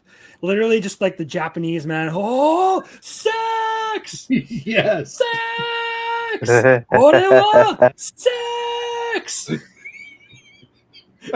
It was awesome. So yeah, opinions, guys. It's amazing. It is just awesome, dude. And it's cool to see Mhm. that, from the manga that I read with like Rolando and Muffler Tape. It's cool to see them or Studio Kai or someone is adding in extra things. Like in the second episode, they added this whole like dialogue thing, like documentary type style with like, are you jealous? Are you like, how do you feel about this? What's your living situation? These questions, everything. And it was so cool because like, I don't know if just the manga is like real, like the manga pages are really like, there's not many. The chapters go by really fast. So I don't even think we saw her dad yet in the manga from the chapters that we read. So it's cool to see them giving context of that in the beginning of the episodes that they've done so far. And it's great to just kind of flesh out the scenes that could have been flushed out, more, as they did. So this is great. I'm 100% the main dude. She's like, stay, come here, stay, like that's Oh my fuck. yes, I'm Dude. the dog. Yes, that is me. I am not afraid to admit that, man. I'm the fucking simp here. Yes, I love this show. It's amazing, man. I love it. I love the characters, the voice actress for Kanon. It just makes the show. Yes. Agreed. It is awesome. What do you mean it's creepy? I said agreed. Oh, Yeah, man, the voice acting is great. The comedy is awesome. I love that he's just so dedicated to her. Like when the maid's over here, like, oh, you should be my boyfriend. And he's like, nope, no, Yeah, Kanan's my girlfriend. Kanan's my girlfriend. Yeah, and everything. he's a dedicated man.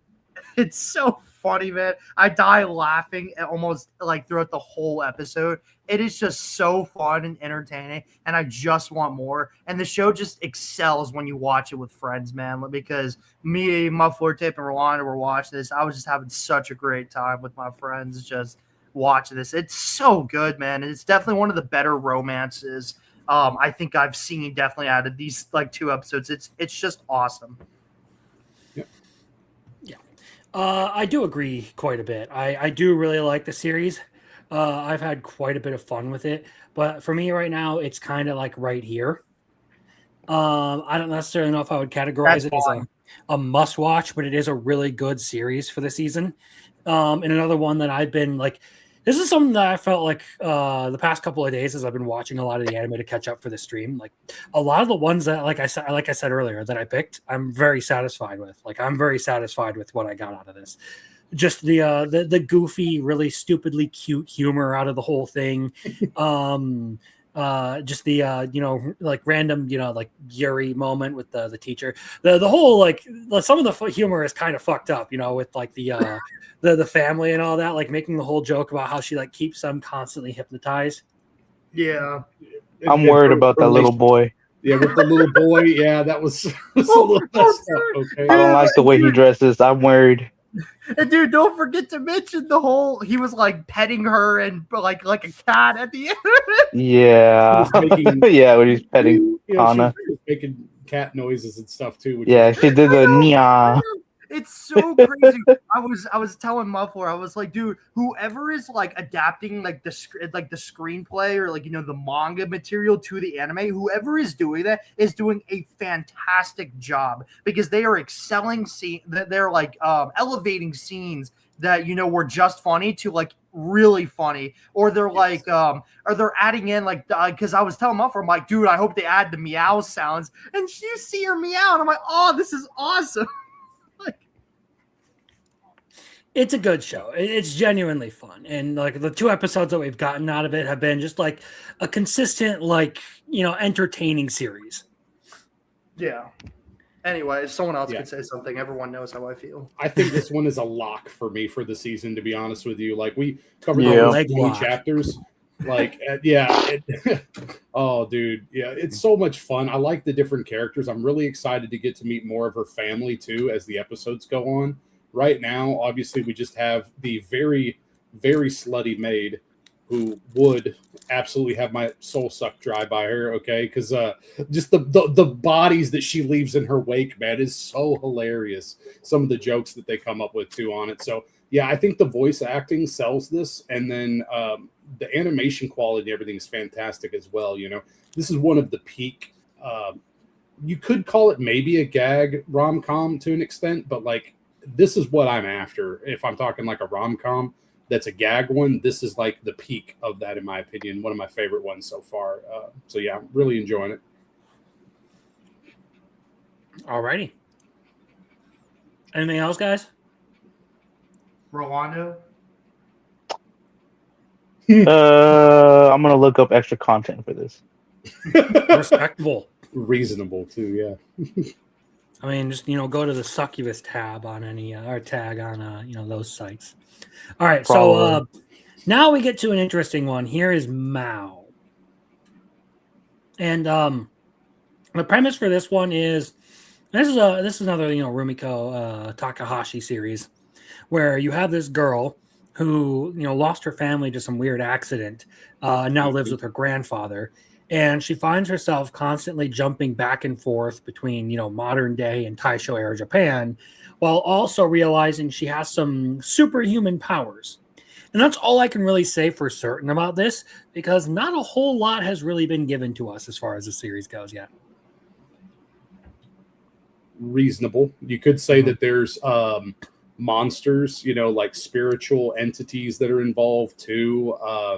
I think they're dealing with some old folklore to an extent because they do use the terms like yokai, and then there's also like other terms related to it as well.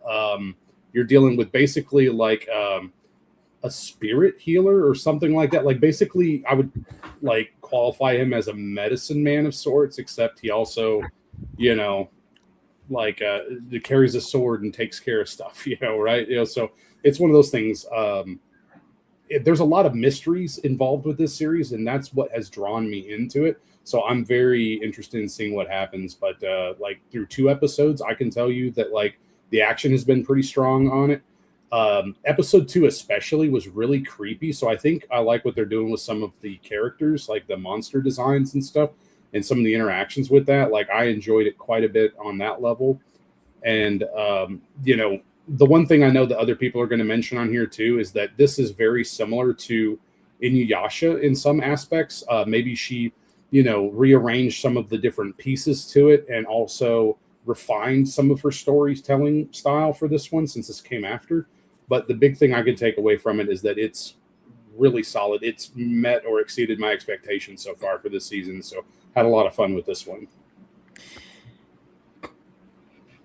I may be glazing it compared to some other people, though. Arceus. But, you know, yeah, that's what I'll say.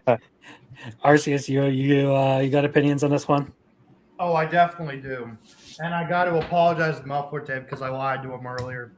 I am not enjoying this show at all. Yeah, I know you were. Yeah.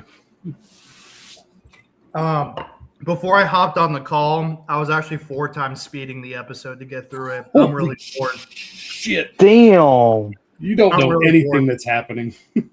I'm really bored of it. It's interesting because I love Urusei Yatsura. Like it's you know, I don't need to go in off and say it, but I love it. Ranma's okay. I'm getting through Inuyasha slowly with Brittany.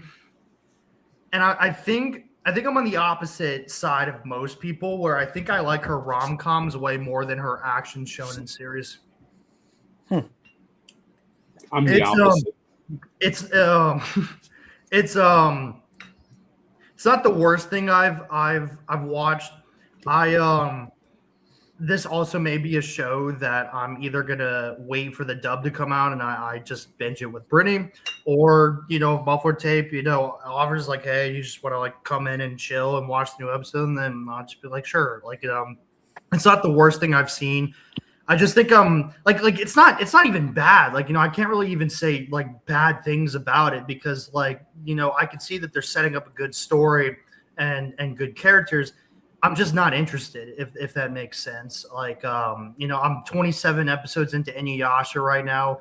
A problem I'm having with Inuyasha as I'm watching it is this whole like monster of the week format, which can get a little dull and repetitive and tiring at points, especially when you're watching them, like binge watching episode to episode. So, and that's kind of what Mao kind of reminded me of, especially with this week's episode with the whole spider incident and everything. I am hopeful that the relationship between Nanako, or I think that's her name, Nanako, and Mao can develop. But you probably got only a couple more episodes left in me for this one right now. Something needs to change fast. So as far as everything I've seen from Takahashi's work, it does really seem like it likes to do more so the adventure of the week style. So whether it be monster or like gag of the week kind of stuff. Like even with Ranma or Urusei Yatsura, it was rare for them to have like multi-episode arcs. Yeah. So like that doesn't necessarily bother me. To me, this is an interesting series. I will say I still feel like the jury is out for me, but I kind of like the direction that they're heading in. Like I've enjoyed the animation that they've given some of the fights and stuff.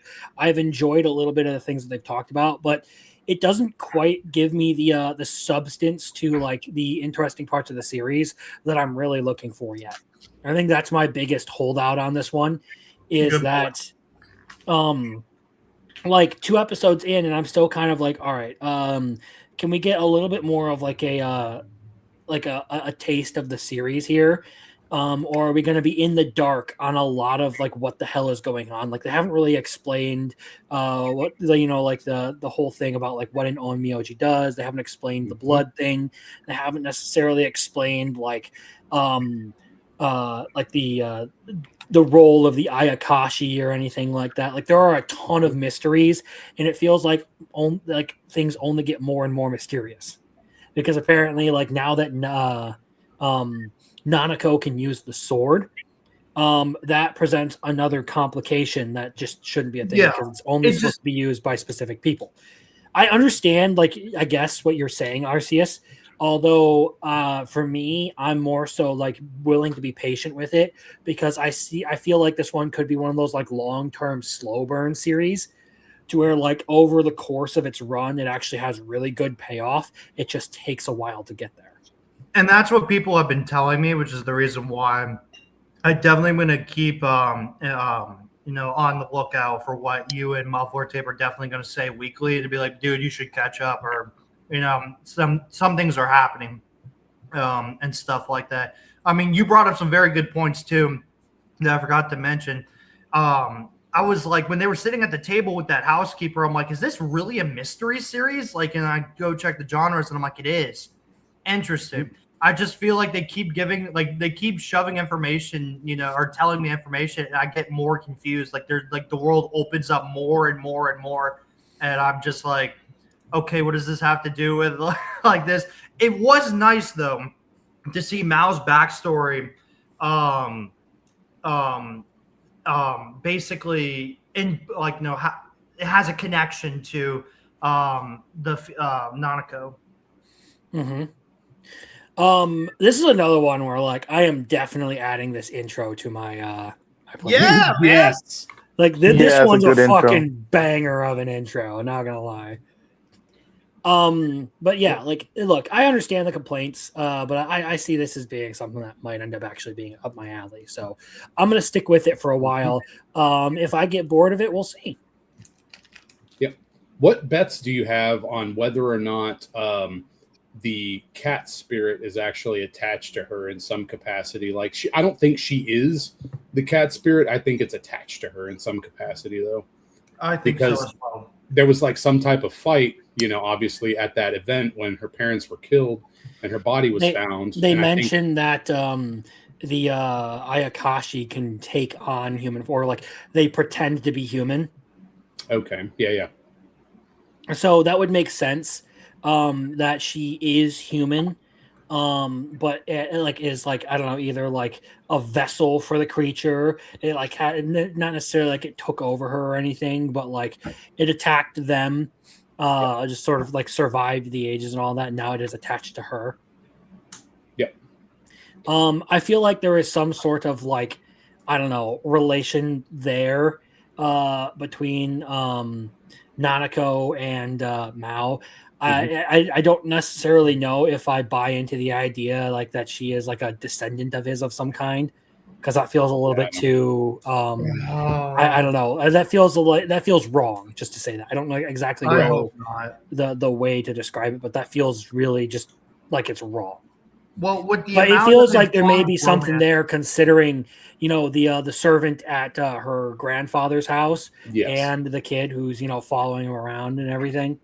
The creepy eyes. Yeah, the creepy eyes. Well, it doesn't help that when a lot of people were talking about this series, when they were hyping it up, it doesn't help that people were like, the romance is a big thing when it comes to this show. And then you mentioned that, and I'm like, I mean, it hasn't been developed yet for sure, because I'm pretty sure that, like if she doesn't know who she is, then I'm pretty sure she's not going to be that invested in a relationship yet. So there's a lot of stuff going on at the moment. Yeah. Yeah, well, the manga has over 300 plus chapters and still going on. So this, yeah. Sounds like that's going to be good. Yeah. I like me some slow burns, okay? Just got to keep it interesting in the meantime. Just enough, okay? Yeah. So yeah, that'll be an interesting one to see how it turns out. All right, Muffler Tip, I'm going to have you give us the first thoughts on Bookworm here, since this is your jam. Sure, yeah. So this was one of my most anticipated series coming into this season. This is the fourth season of Bookworm. So, Ascendance of a Bookworm is an isekai. I would consider it to be one of the best isekai series that has ever come out before. And it follows the story of a woman who was killed by, an earthquake, and books fell on her, and then she was reincarnated into a young child named Mine. And so she, essentially became Mine in a world without books, because we're talking about like a medieval society at best. Books are done by hand. She loves books. That was her passion in her previous life. So she sets on about trying to make a world filled with books, and there's gods involved, magic. It's a great fantasy world, but it starts small and it's a slow burn build as well. This one specifically, at this point, if you're not caught up, she's transitioned into her first steps into being a noble, and we're a couple episodes in so far this season. So noble life has been interesting for her. Right now, she's still doing a lot of other things that she's required to in her position, where she's doing church duties, and you're also dealing with her baptism and stuff like that for being a noble. So next episode's going to be really interesting. But as far as what we've gotten so far this season, what I can tell you is that I have enjoyed the upgrade in the visual fidelity of the series. We have had great music. That includes the OP. I really enjoyed that. I can also tell you that, like, from episode 1, I know a lot of people were really concerned with how that end happened for episode 1, and then but Muff were the AI, the family aspects. Yeah, I was gonna bring up the AI too, but like, yeah, dude, the intro was great with or without the AI. Okay, I'll just take a dick. You can take. But like, I'm glad that they got that issue sorted out though, and that way everybody that had a complaint can be happy, and we can just move on and enjoy the series. All right. What I can tell you too is the transition from episode 1 and episode 2. So you met a lot of interesting characters, and they planted some plot lines in episode 1 that are going to carry us through. This is going to be 2 core. And the thing is that there was a hard jump when we got to episode 2 where it focused on the family aspect. And that was such a big, important part for the first 3 seasons that everybody really enjoyed that. And they were able to get that too in episode 2. So I hope everybody really enjoyed that. It seemed like they're adapting some of the extra stories and side story content that really, explains, oh, well, the family wrote the letter and you have all this happening. So that's good. I just hope that they turn around and in episode 3 start explaining some of the cut content, because so far they've jumbled up some stuff and cut some things that I think are going to be important. And I know a lot of people really want to see what happens with Wilfred, and I think that they're probably going to get some of that starting in episode 3. But I've enjoyed it. I love it. It's a must watch for me personally. Like, I just can't say enough about it. Well, I will say one last thing was that depending on how the season goes, like, I don't have it at a 10 right now for me personally, but if they do a really good job with this content and they don't cut much, I think it could be a masterpiece, because part 3 of Bookworm, which this is adapting, is really good. It's where things start to really open up. So, all right. Yeah. Anyone else want to go? I think Muffler did a great job explaining. I just probably want to add on to that I really respect Wood Studio for coming out and saying what they had to do, because everyone makes mistakes. I really hate when communities like this had to bully and it feels like harass these people when, like, they came out literally a week later and were like, hey, we apologize, our bad, we messed up, right? And everything. I really respect that out of them. And it takes a lot of guts to be wrong and share that to your audience. So like I respect Wood Studio for that. But Muffler Dave said it perfectly, man. It's really enjoyable. That slow burn that we've talked about, is fine. It's always cool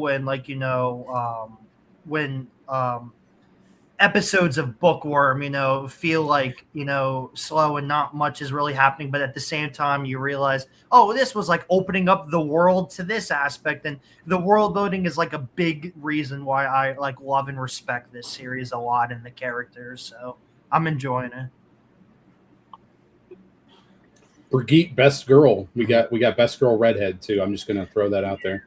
I've been really enjoying it too, as far as like this anime goes. Like, I really liked everything that I watched when I reviewed this series live on stream. I've enjoyed the stuff that Wit Studio has done. I do find some of their decisions as far as directing goes to be a little bit jarring. Like, it feels a little bit unfair to end on the note that they did with episode 1 and then just do the things that they did in episode 2. Like, I understand some of the complaints on that front. Yep. But overall, I have really enjoyed it. I liked that episode 2 gave us quite a bit more of the family stuff of, like, they're still like trying to connect when and where they can. You still have the instances of, like mine being mine instead of constantly having to be a noble girl the whole time. But at the same time, like, you have opened the door to progressing her as like a character and just progressing the world overall, because you now have someone who has access to the upper ends of society with her being adopted. As well as just the whole Project Saint thing, where like they're trying to position her as like a legitimate holder of the position of the High Bishop and all that. So really good first 2 episodes. I've really enjoyed them. They give me the kind of stuff out of Bookworm that I look for. It's all like very like subtly well done. When it comes to this, it's not like you're gonna get like go in there and get this like, wow, OMG, this whole thing is so amazing. Like this is like divine and everything. It's like, no, it's a really solid series. Like, it's just a really well done series. Yeah, and I can't thank Mo4 Tape enough for the recommendation. Like, this is like a huge W, man. Like, I honestly think this is like definitely one of the best isekais, and it sucks that people would prefer things like Slime or Overlord or Tanya. And this is just my bias or my personal opinion. I'm not a big fan of specifically those 3, but Bookworm is just so good, and it deserves to be like a top 3 like isekai in my opinion. Mm-hmm. Yep. All right. Yeah. Pretty much. All right. So this is one where I've let you guys share your opinions first. I'll give my opinion on some of these for the first, and I'll let you guys go. So Akane Banashi, however you want to pronounce it. I always call it Akane Banashi. So this is a series that I've had my eyes on for a little while. It's actually a fairly popular shonen manga, just now getting an anime adaptation. And the trailer, when I first saw it, was pretty interested. The premise of this series is that it's all about like a traditional sort of like Japanese storytelling called rakugo, which is not just like, telling a story. It's also performative. There's a little bit of acting and voice acting and comedy involved in it. So it is its own like culturally unique form of entertainment. And basically, this girl watches her father, who had dedicated his life to rakugo, be basically exiled from the scene. And that she sees that like crush him. She gets really upset because like it changes her father and her whole family dynamic because of that. And she swears that she is going to get revenge on the guy who expelled her father from rakugo school. And there are a lot of things that I can actually say about this anime, but I think the big things that I do need to point out is that, like, in and of itself, like, this whole thing really does start to take on aspects of like the rakugo that they're performing in this, which I thought was very interesting. Like the series overall, like they rely very heavily on like exaggerated expressions just from the characters and everything. Like when you're sitting there with like Akane in the karaoke room, or like after the whole like karaoke room thing that happens in episode 2, and she's just sitting there like making all those weird faces and stuff. That's like the same thing you get out of the rakugo. The premise of it feels like you're like looking at a rakugo skit, like what is presented to you as they're doing the storytelling and everything. So it in and of itself, it resembles its own subject matter, which is a very interesting, like, artistic choice. But it's a good series. You find yourself with some very likable characters. You actually have a sense of stake without it being like too dark or dour or anything. I really enjoyed the fact that like you have a genuinely like good like family dynamic going with Akane and her family and all that. Plus the animation is great. Like all around, this is a really well produced experience, well written, well animated, accented with all the fit and finish of just a good production. It's up there for the season, and I had high hopes for this one. I had read some of the manga going into it, and I will say I am not disappointed. Great pick. You can go, Muffler. Sure. Yeah, I really enjoyed this one too. I did not know much going into it. I maybe seen a trailer before. I knew it was highly regarded. It just had a nice visual flair and style to it. So I came in pretty blind, was blown away that first episode. It instantly hooked me. I identified Rakugo as almost like a form of storytelling and stand-up comedy. And so I really like that because I saw a lot of that growing up, and with this taking on a more traditional flair and being very uniquely Japanese, I really enjoyed that. They made something like that into a shonen, because it is Shonen Jump and stuff, but it feels so mature in its storytelling and fun and fresh. I really enjoyed all the characters like you were mentioning that were introduced. Akane, she's fantastic. Like I really enjoyed her character in the series so far. I loved her family dynamics, like you mentioned as well. And there are some compelling, like stakes. It's fun, to stick it to the old generation almost. Like you kind of seen some aspects of that on this one, so that was great. The opening is fun. The music is great too on this. I love the first person scenes too. They do some really interesting things from the animation perspective. I love this one. This one is a lock for me too this season, and it's a must watch for me. So I don't disagree with anything that you've said. Just being fresh on it though, I kind of want to learn more. One last thing. On the end of episode 2, when they actually try to invest the future generation of Japan and going like, hey, to get this, you can go to these places and experience this and stuff, right? Be great if America did cool stuff like that. But anyway, bravo, Japan. Keep up the good work. So I guess I'll start and say that Crimson's absolutely wrong. This is terrible. I'm joking. I was trying to see if you give a good reaction. Thought he'd give a good reaction. He's just over here sucking his water bottle. Oh.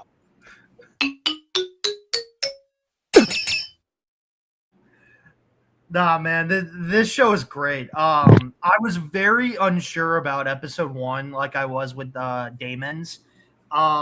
Me and Muffler watched it. The episode went by really fast. I really enjoyed it.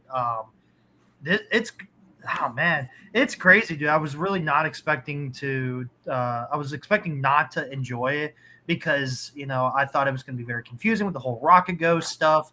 I thought, the American audience may not understand it also due to that part, but I like how they've kind of helped, the viewers, learn from the explanations they've given. And it has been like explanation dumping where it feels boring and stuff. They combine it with what's going on in certain scenes. So I'm really enjoying it. Definitely a keep for the rest of the season. The art and animation is beautiful. The storytelling with the Rakugo segments are just awesome. They are emotional. They are comical. They are very beautiful to watch. I like it. I like it's a good show airing on Saturday in this season for sure. It really is one of those series where I feel like it's probably like kind of like Journal with Witch last season. It's probably a more niche one that's gonna be really popular within its fan base. Like people are really, really gonna like it. But I don't think the broader normie audience is gonna pick this one up, which is a real shame.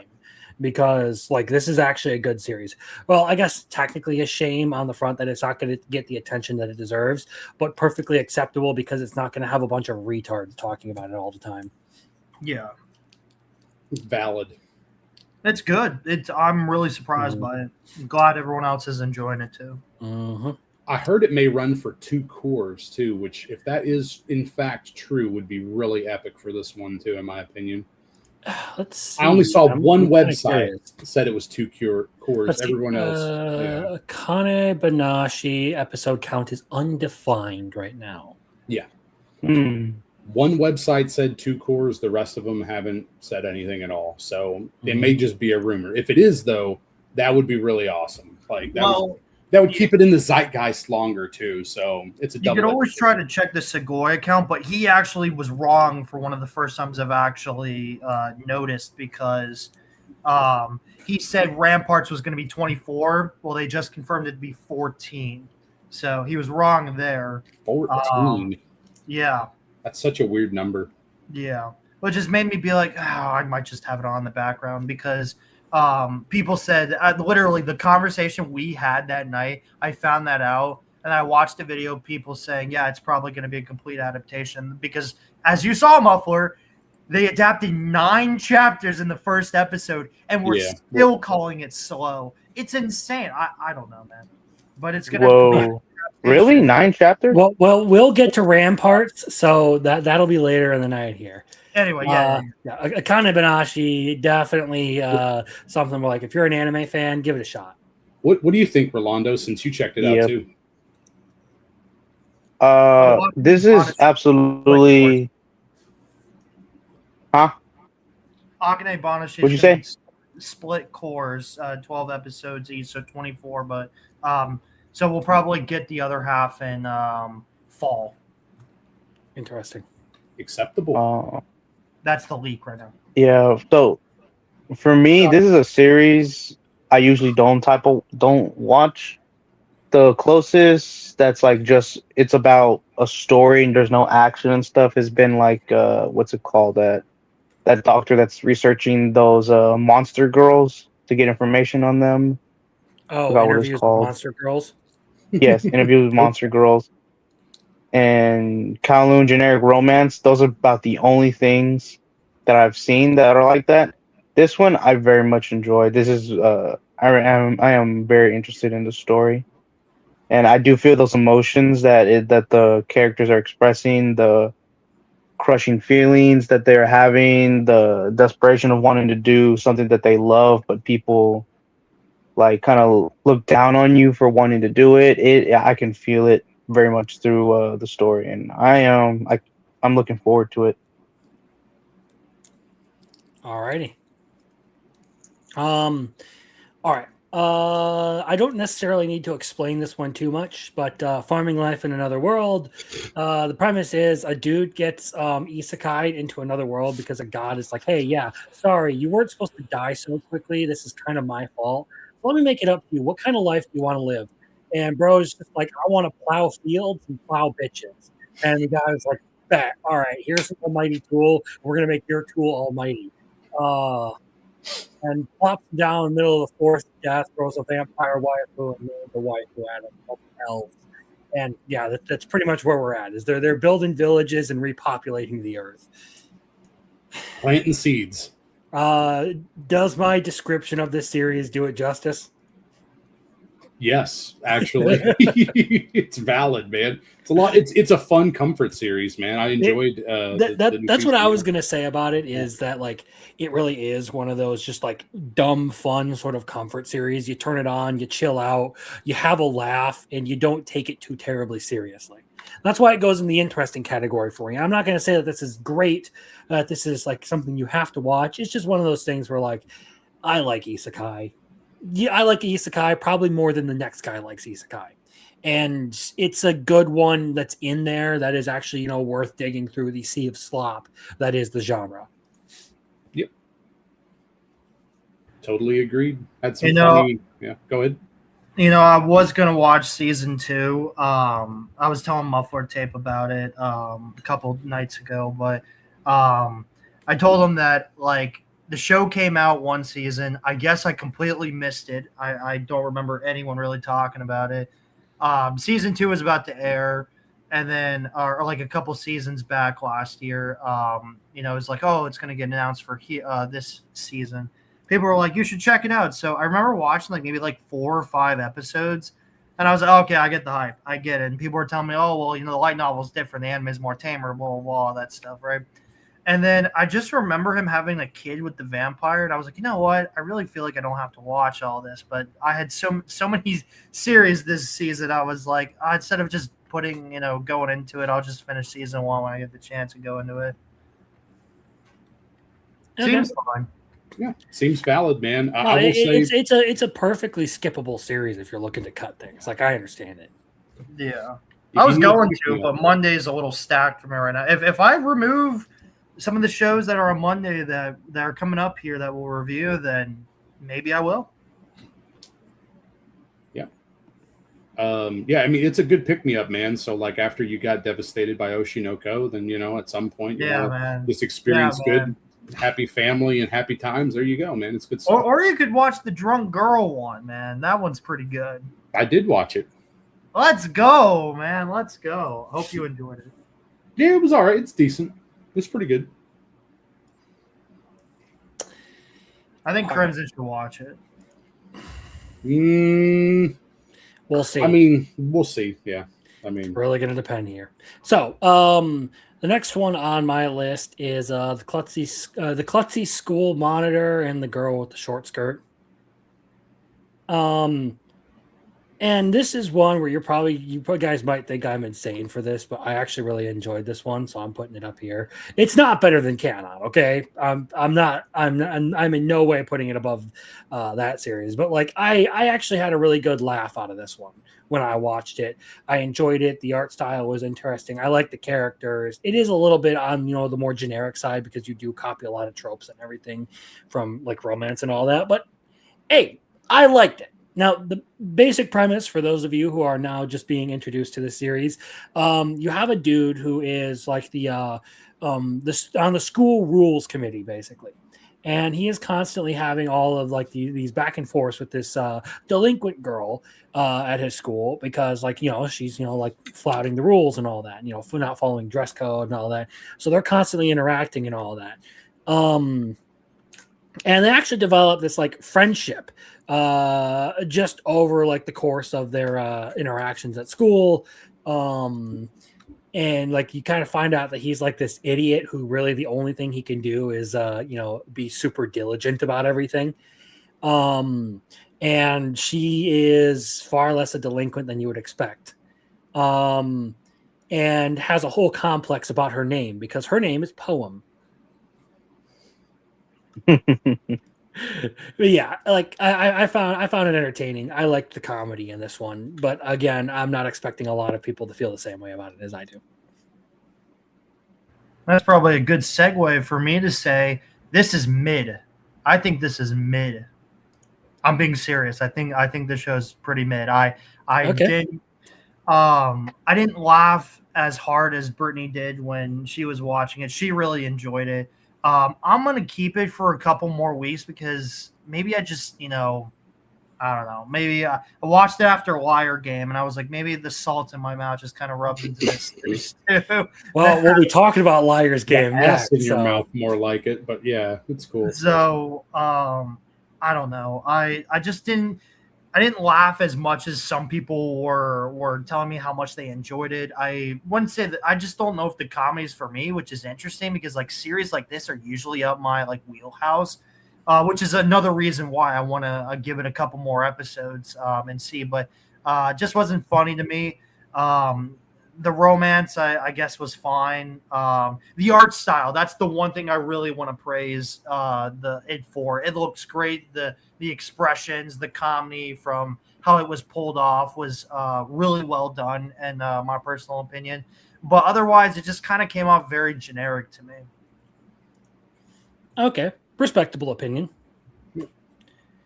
I think I watched this with you, Muffler, didn't I? Yeah. I mean, I had some laughs on this one. I thought it was pretty good. So I have it like around a 7 right now. I think it's good, So like, I'm curious to see what happens with it. I liked the female character in this series. I thought she was up my alley as far as what she was giving off, and I liked the main character too. the male character, him being again a pretty straight man. I like comedy like that. I like it where you're bouncing that off of one person. So it works for me. I do need to go back and look at it again and also try to watch for going forward and stuff like that. But I'm not dropping it or anything anytime soon. So I enjoyed it. I thought it was solid. Alrighty. All right. So now let's talk about the totally anime of the year worthy entry for the night. The entry that Archie said was going to be peak this season. Liar Game. Okay, so for those of you who are not familiar with the idea behind this, Liar Game is this whole money and debt game that gets that people are forced to play. They're kind of inducted into this at random, and you have this girl who is super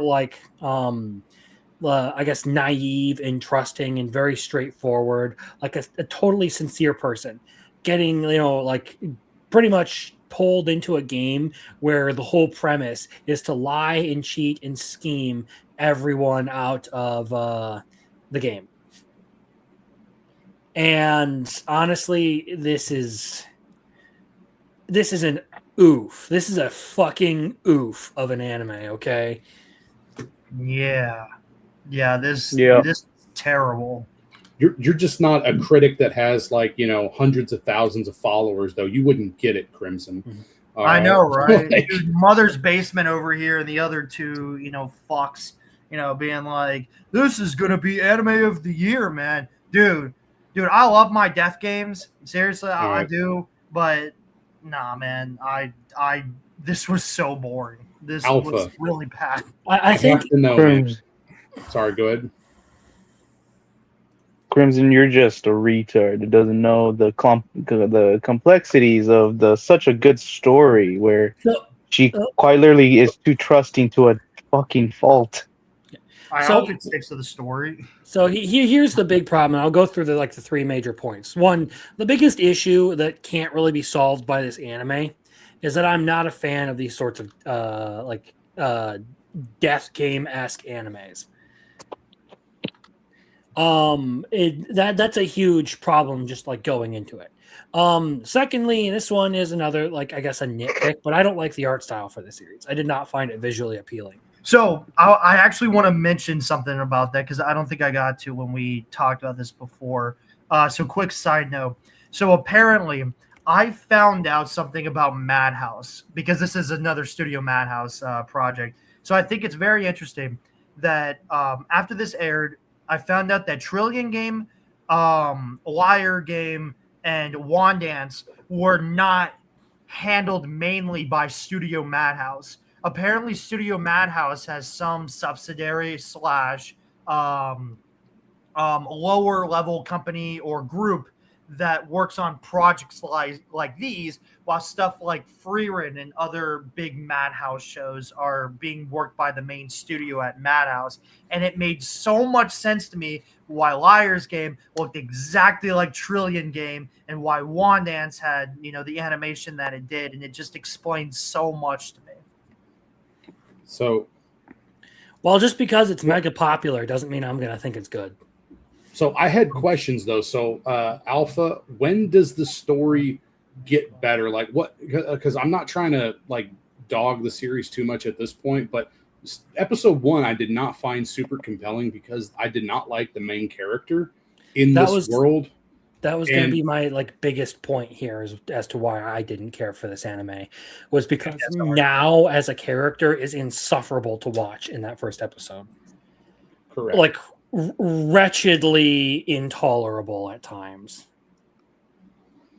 Yeah, I'm just surprised that Brittany enjoyed it way more than I did, and I'm like, I guess you can have fun with this. You didn't have it on your list, but I guess you do now. I just want to know if I'm hot on this. Okay, so for me, Alpha, the only thing I think could be interesting is if the main character changes over time, and her relationship with a thief that just got out of jail. Okay, if that becomes an interesting dynamic between the two characters, I think that could be fun too. But right now I'm not super enthused with what I'm seeing so far. So I'm just curious, do you have like maybe a chapter guess, or like, you know, when you think that that we'll start to see some extra development, basically anything along those lines? Not to interrupt Crimson again, but on that topic, Muffler, from the research that I've done of it, it seems like Now is going to stay honest throughout the whole game. I could be wrong. I just looked it up and read some people's reviews of the episodes and on the manga tabs on My Anime List. Could be wrong. Taking this from another person's perspective, so Alpha may have a different opinion. But just to answer that, I've heard that if people didn't like episode 1, it's probably not going to be for them. Okay. But that's what I'm trying to find out, man. Because, like, if the character doesn't change, okay, then it's all about, you know, the, and I forgot his name, but the thief that she brings into the fold that she gets agreed to help her. Okay. It's going to be all about him. And he's just going to use her like a chess piece, too. Yeah. All right. Yeah. So, like, the thing is that if he does that, like, I don't know what that does for them, you know, and so I don't know. Maybe you could tell some compelling stories on that, but I'm just I would expect a person that's gone through high school and is like a general level of intelligence to not be her. I just would expect that, but I get it. Maybe she has autism or something. Are you kidding? No, she's about exactly what I would expect out of public education. In Japan? Yeah, that's what I'm saying. In Japan, they have higher standards, bro. Fair enough. Not us. Yeah, man. Anyway. You know, take Classmate I Elite, do for not. example. Sorry. I do not see Liar's Game. Anyway, your second point, man. deserving the hype for this whole thing.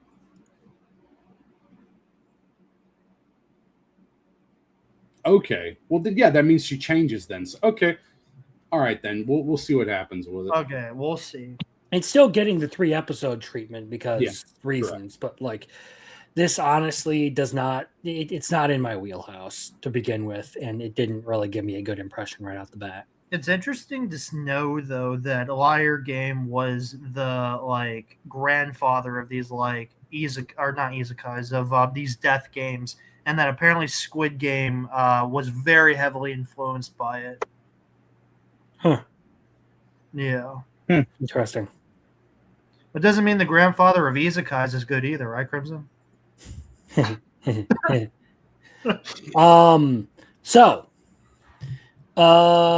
it's time to talk about Peak. You know, just like the greatest anime ever, you know, my ridiculous reincarnation. Oh my goodness. I know Hey, you're bullshitting, but hey, yeah, I'm that's joking. horrible. Okay. No. So basically the premise of this anime is it is an isekai. And the idea is that if when you die, you basically have to wait in line to be reincarnated as what you want. So like there are like 1,000-year wait times to be like a hero or a demon lord or like an NPC in a world that, you know, to say like one line of dialogue or whatever.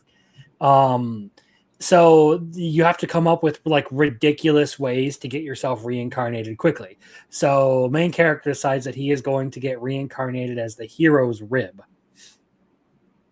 And the whole thing is basically just him explaining to the goddess who reincarnates him what exactly happened in his life. And I feel like that's just going to be like consistently the anime over and over and over again. Is he's going to be something ridiculous, and then like he'll pop off and then come right back, and she'll be like, "Oh wow, okay, you're back. So what exactly happened?" And he'll, you know, in autistic detail, explain the bullshit that he just lived through. And I'm not gonna lie, this anime is fucking horrendous. Animation, Yeah. everything. Like, it's just bad. How long? So wait to reincarnate as Sydney Sweeney's bra. His whole body Sign is me up for androgynous that one. bone, so he's just going to be strapped on, and then he starts to moan, and then she's going to freak out and set him on fire, and he's dead. You know? I'd rather be her panties. Valid. Okay. So I want to first off and say I'm going to give this another episode, but Crimson absolutely described it really well, and it sucks. Like this is not funny. I think I have it as a 4 right now on Mal. A 6.15 is too high, man. I don't know what enjoyment people got out of that one. All right. It's probably just a bunch of chibi reviews alt accounts just sitting here like it's good because it's stupid. It He'd be sucks. into that. You're talking about a guy who likes horse pussy. It sucks. I Fuck just you. the art style's not even like people were like, but the art style's like different, you know, and everything. And I'm like, Sometimes difference bad. Okay. it's bad, man. It's not funny. You know, I'd rather take the short skirt class monitor one over this any day by a large margin, man. This was not funny at all. I don't care about the protagonist. It's ridiculous, man. Sorry, it's ridiculous. Ridiculous. Give me a second here. I'm gonna share something with you. Let me just. I don't want to reveal too many of my notes, but basically, I can share this really quick. And my notes for this is literally just no. Awesome. It's literally just no. That's understandable. Or we're talking about the ridiculous reincarnation one. If that's how it's gonna go, which I'm sure Crimson's like 99% right about the whole, he gets reincarnated to some ridiculous thing. Like he's gonna be a hermit crab next time, from what the episode preview was. And I assume that they won't show anything of it, like how they did the rib, and then they come back and he explains the story to the goddess who hates him and everything. And the joke's gonna get so old, and the art looks terrible. Yes. Yeah. It's the worst show I've seen so far this season. It's somehow worse than Western animation. Yeah. Which, that's like the whole, like, what do they call it? Cal Arts type shit. Like it feels like Cal Arts at times, man. It's really bad. So Yeah. I don't know. It's another one of those series where like I would still watch Liar Game over whatever the hell this was. Yeah. It's not even a question. And I already shat on Liar Game. Like, holy shit, you have to fuck up real bad for that one. Yeah, man. It's I don't know. Yeah, it's just terrible. I don't recommend it to anyone. Mm-hmm. Looked like High Guardian Spice. Good God. Ooh, I've heard fuck. horror stories about that series, okay? You know what? I watched that. I didn't watch the fucking thing, but I watched the videos made about it. It was bad. I actually have a YouTube video talking about how I actually think it's good. Get him out. Kick him. Well, since we're on that subject, What was, here like, is the a live video of Arceus watching the first episode of the next anime on our list. Don't get a boner. Don't get a boner. I thought he was gonna pull up the gay one. No. So we're going to talk about marriage toxin now. And I didn't reveal this, but like literally right underneath the ridiculous reincarnation note is literally just marriage toxin. And the only note is no. I don't believe it. Show us, and don't type it right now. Oh my God, dude. Anyway, so this like one, secret unlike ridiculous reincarnation, this one's just going to go in the not for me category. Like, Boo! Boo! well, what the fuck do you want out of me, dude? I'm not gay. That's correct. I'm not That's fucking true. gay. It's made for everyone. No, it's not. I don't look. One of the big issues here is not necessarily even like the whole thing with May and Goro. It's inherently like ridiculous along the same lines as Sakamoto Days, and that's one of the things that I had a problem with Sakamoto Days. Is eventually the assassins just got so ridiculous and stupid that I couldn't do it anymore. Boo! So, for those of you who are unaware what marriage toxin is, the premise to this is that our main character is a professional killer, and he belongs to the Poison Clan. So he's a professional with poisons and chemicals and drugs and all that kind of stuff. And he has a sister who is a lesbian, And because he can't get a girlfriend and he's given up on marriage, that sister is now being, forced to return home to get married and have kids to carry on the family business of killing people. So in order to save his sister, his lesbian sister, from having children, he Yeah, man. teams Not up based. with a professional femboy to try and get a girlfriend. Yeah, Not man. based. Yeah, man. Check the mouse stats, dude. They don't lie. Last I checked, it was like They a lie 7 all the or time. something. This show is incredibly polished. Okay, like it has. I great will say, production. I'm not going to insult the polish on this. Like, it's Yeah. well animated. I'll give it that. Like, the art style is good. I'll give it that. I don't like the story. I don't like the look. The whole bug assassin thing. I was out at that point. Okay, when the Yeah. dude Yeah, when literally he's has a fucking tarantula like hovering- crawling out of his face mask, and then He's he hovering literally is away like, with the "All right, centipedes time to taking him. go," and the centipedes just sprout out from under his feet, and he just like sort of like Yeah. just like a fucking segue away. Fucking Ridiculous. segway centipedes, bro. What the fuck? Like it's like there's nothing in this anime that appeals to me, and that's the big problem here. It's like I honestly gave it the shot to be like, okay, maybe it's a something absolutely retarded, and I'm just gonna fucking watch it and actually really like it. No, still didn't care. Well- Dude, that OP is good. Or well, I say that OP. Yeah, the OP is good. I liked a lot of things with this series, but I agree with you on it not being for me. Like, it would take copious amounts of alcohol and like fucking Arceus bullying me into watching it or something for me to continue this series. All right, I would rather just drop it. But like, I give it like a 7 or an 8 off of just the one episode. I'm like, I get it.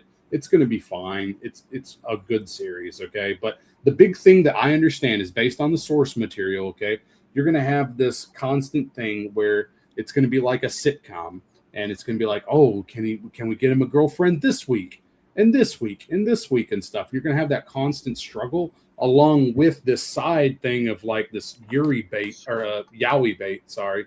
And it's going to be like, oh, Alpha. well, is he gonna just get with the dude instead and stuff, right? And I'm like, well, until this series is actually done, okay, and we know what's gonna happen, I'm not really interested in investing my time because it feels like it's gonna be like Spy X Family, okay? And I'm just like, there's Spy X Family's great, okay? I loved the first season, and I noped out because I want to wait until it's done before I invest my time in it because it's just a sitcom, and I have better things to do than just watch a sitcom most of the time. That's what I would say. I saw trannies praising it, included the German Troon. Praising it, including the German Troon pass. Probably Niara. For context, yeah, Niara. Yeah, Yeah, that the, freak. the child. Well, never mind. The alleged. children Yeah, can't, the children can't consent to puberty person. Yeah. Yeah. But come on, man, it's got kill or kiss, kill or kiss. No, it's a great OP, bro. It's completely funny. Yeah. It's funny how they're gonna praise a character that is a criminal swindling people out of their money. It's very ironic. Well, this is coming It's from a almost an dude- assassin. So So this is coming from Still.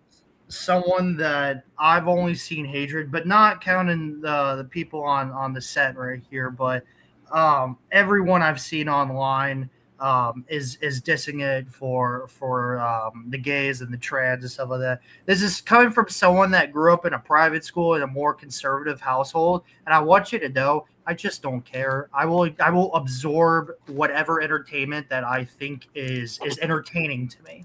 I don't really I care bet what you'll people- absorb it. that don't really care what people do to themselves and their lives. That's just Mhm. my personal preference. So I don't know. I didn't really mind it. I thought it was very entertaining. I enjoyed it. I think it was really funny that I had to feel like I had to stay muted in the whole call because I knew that everyone hated it and I didn't want to fucking say this is great in front of everyone. So, and look like a fucking retard. So, Nah, man, you're you good. can like something, it's fine. And again, I give Yeah. it high praise for a reason. It's just We roasted Like- Muffler for the Fag Pyres, and everyone roasted me for Yeah. Dead Account. Okay. yeah, correct. Yeah. there. Well, they just lost Kiara as their icons. They gotta take something. Kirara from JJK. Ah, gotcha. Gege confirmed Um, that Kira Rao is in it- fact a dude. It is number Yeah. 12 in popularity for a reason. Though. Like Fucking on idiot. Mal, I could totally see the reason why. It's So number like, it's 12. fine. It's got like 55K people. It's good. I mean, it's not my favorite in the anime season right now. I think Kill Blue's right now taking the lead right here and past Kanon a couple hours ago. I just think it's good. I was actually laughing at some of the things that happened in Marriage Toxin. I knew ahead of time that May was a guy, but only just barely before it aired because Brittany refused to tell me or didn't tell me until basically a couple days prior. So I didn't really know. And I think Muffler and Crimson were joking about it, but I thought maybe they were just joking and not serious about it. So I didn't know. And then I don't know. May sounds like a girl. She looks like a girl. I fell into the trap, guys. I'm gay on Tuesdays. Every other day I got a girlfriend. Okay. Hey, on Tuesdays. That's getting turned into a clip, by the way. Okay. And added with you calling yourself gay repeatedly on that review. Yeah, man. It's Yeah. fine. I enjoy it. I like my Sakamoto Spy Family, Kill Blue, Kindergarten Wars type series. So No. it's for me. So Kindergarten Wars, like yeah. Generally speaking, yeah, I don't enjoy a lot of like the shonen assassin stuff. Like I find a lot of them to be just like way too zany for my taste. So that's a large part of why I didn't like this. The the gay stuff would be one thing if the rest of the series was something I actually liked, but it just doesn't fit into the kind of storytelling that I generally tend to enjoy. yeah. That's why it goes in the not for me. I don't necessarily think this is a bad anime. It's just not something I want to watch. Yeah, no, I understand. It's I think whatever it has on Mal is probably what I'd rank it. I think it's like a 7, honestly. It's I thought it was like a mid 7 last time I checked. yeah, it's like It's a like 7.5. Yeah. 5. I think that's a little too high, but there's only one episode, so I don't really want to be like this is an 8, or something. Mm-hmm. All right. Let's talk about I made friends with the second prettiest girl in class. Did not watch it. Yeah, watch it. I think this is an interesting series. Agreed. So the premise of this is that you basically have, the background character Protag-kun that you always get out of these sorts of anime, okay? And he is like a total like movie buff and like gaming nerd. And just so happens to make friends with one of the popular girls in his class because she also has very similar tastes to him. So they start secretly hanging out in the background and actually being friends and stuff because she really likes like B movies and like thrillers and stuff like that. So like they're bonding over watching like Sharknado and playing Call of Duty Zombies and Mario Kart. And otherwise, it's just like a decently enjoyable show. I don't think it's anything super special right now, but there are some really funny moments of like her saying that she's going to give the guy a new butthole after she pumps him full of lead. Yes, that was funny. Didn't she also talk about like her body? Wasn't that like, or I may have confused that with another anime, but didn't she mention that too when he was like staring at her when she was like, maybe it's been a little Okay. while since I watched this, so like literally my notes are like I'm definitely going to keep watching it. It's decent, and like otherwise, I can understand why if people don't want to watch it. Yeah, there's a lot of romances that tend to bleed together and stuff like that. But this one was interesting because maybe it's because I am a gamer and I'm kind of like a nerd too and stuff. So like them having a relationship is fun, where they're just like sort of friends right now. But you can definitely tell that it could go somewhere, and they're pretty cute and innocent. They're definitely acting their age and stuff, despite them hanging out at his place. But yeah, it's fun. It's a good series. And I agree where you got it. I mean, like it could be ending up like better in the season, but right now it's like a 7-ish. I want to see some story before I move it any higher. Right now, it kind of falls into a similar slot with like Farming Life, where it's like a comfort series to me. Exactly. Yep. So I just finished counting. I have 12 animes right now that I have at a 6 right now. This is important into my review because this is one of them. And if you're in this level, in my opinion, you're on thin ice right now. Are you gonna get dropped? Or you got to do something quickly to not basically. As Crimson and Muffler mentioned, I like the whole vibe of they have common interests. It's a romance, it's a comedy. It was absolutely one of the better ones of romance comedies that aired this week, in my opinion.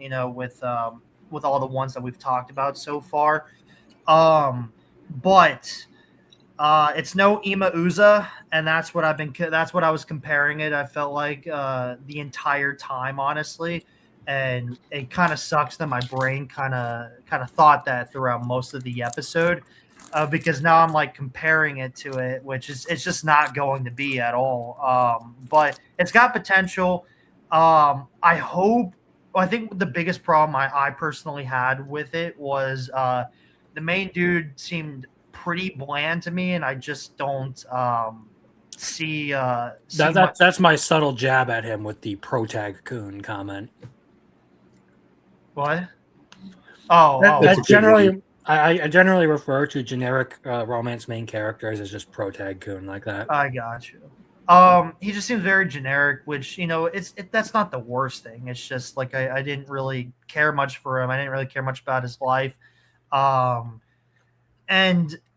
the problem is I was going to drop it / give it one more episode, but then I told Muffler to spoil me on an Anime Kai thing. I told him to do it, so it's on me. And basically, I found out where this story is possibly going to be going in the next couple episodes. And if it does it right, I'm going to keep this. So, Okay. yeah, I'm just, it's definitely one of my like higher priority series that I'm like, I think it's good. I just need a couple more episodes to decide, kind of like how I was with Akane Banashi and Damon's today. Mm-hmm. All right. Well, I don't know what Muffler Tape's opinion on Kusunoki's Garden of Gods is, but I definitely have one, so we're gonna move on to that. All right. So, the premise for this one is effectively that you have a guy who has I guess like spiritual powers or whatever. Anything that he writes becomes like a talisman that like wards against evil. And he inherits like an old vacation property basically from like a family friend. He goes to live there, like cleans it all up and does all this stuff. And ends up banishing a bunch of evil spirits by accident. And that reawakens the local mountain god, who then comes and decides that he's just going to start chilling in his backyard all the time. And that's pretty much it, is that like resident like gods and like friendly spirits show up at his place and like just sort of hang out. And this is definitely like an interesting series, but at the same time, it does fall very heavily into the shadow of like Campfire Cooking in Another World, where like they kind of have very similar like visual aesthetics, where you have this dude who's just sort of like your average Japanese dude chilling with a big ass wolf that's some sort of like supernatural entity. Yeah. It's entertaining. It has its like fun comedy moments, but I would not describe this as like a great anime. It's another one of those that fits into the like time killer or like comfort series kinds of things. I didn't watch this one, so yeah. Arceus, did you watch this, or am I the only one here? No, I did. I watched it with Brittany. I dropped it. It's actually not bad. I actually have probably more good things to say about it, but bad. Too many Saturday shows, bad. Sorry. It's not one of those things that distinguishes itself enough for you to want to watch it right now. Yeah. Brittany's going to watch it, I was like, all right, cool. Then I'm just gonna drop it and I'll see whatever's on the screen whenever you watch it, or if I'm interested in. Right. It's nice. I don't know if I've just been getting into a lot of just like life has just sucked recently and a lot of just depression and just to like put that out there. But I'm starting to really get into more genres of animes that are like this, very chill, very just slice of life, very cute girls doing cute things, very iyashike, as they call it, as of lately. So this isn't bad at all. I enjoyed the world kind of they showed us with the magical beasts, and I thought what was really funny was the paper. He's able to put his magic on the paper, and gets rid of all the negative spirits that are around, and then he wrote it on the dude's hand, and then he just to the monster. That was He awesome. runs in, just all of a sudden you hear the One Punch Man intro playing, just 3, 2, 1, let's go. It's good. I if someone said you're missing out, no, I seriously know what this is. It's great, but I'm gonna take my drunk girls on Fridays and manga cafe on Saturday, cute girls. So I'll take that over this. Okay. Perfectly respectable opinion. All right. No judgment that Crimson has it on the list. I perfectly understand. Mhm. All right. So let's talk about Kill the Gen, Mr. Detective. Because I know a couple of people have watched this. Yep.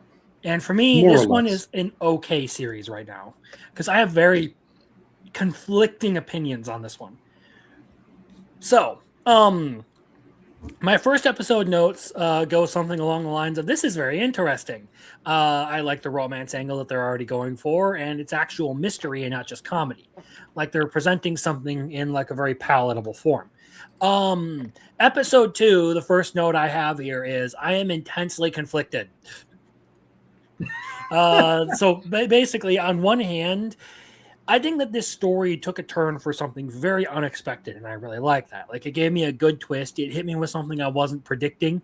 And honestly, I was very interested in what it was doing. On the other hand, I feel like it lacks the actual competence to pull this off. And here's the big issue that I have is that their first mystery that they present us here with the whole the clown murders and all of that, it felt, 1, very anticlimactic, 2, very rushed, and 3, very sloppy.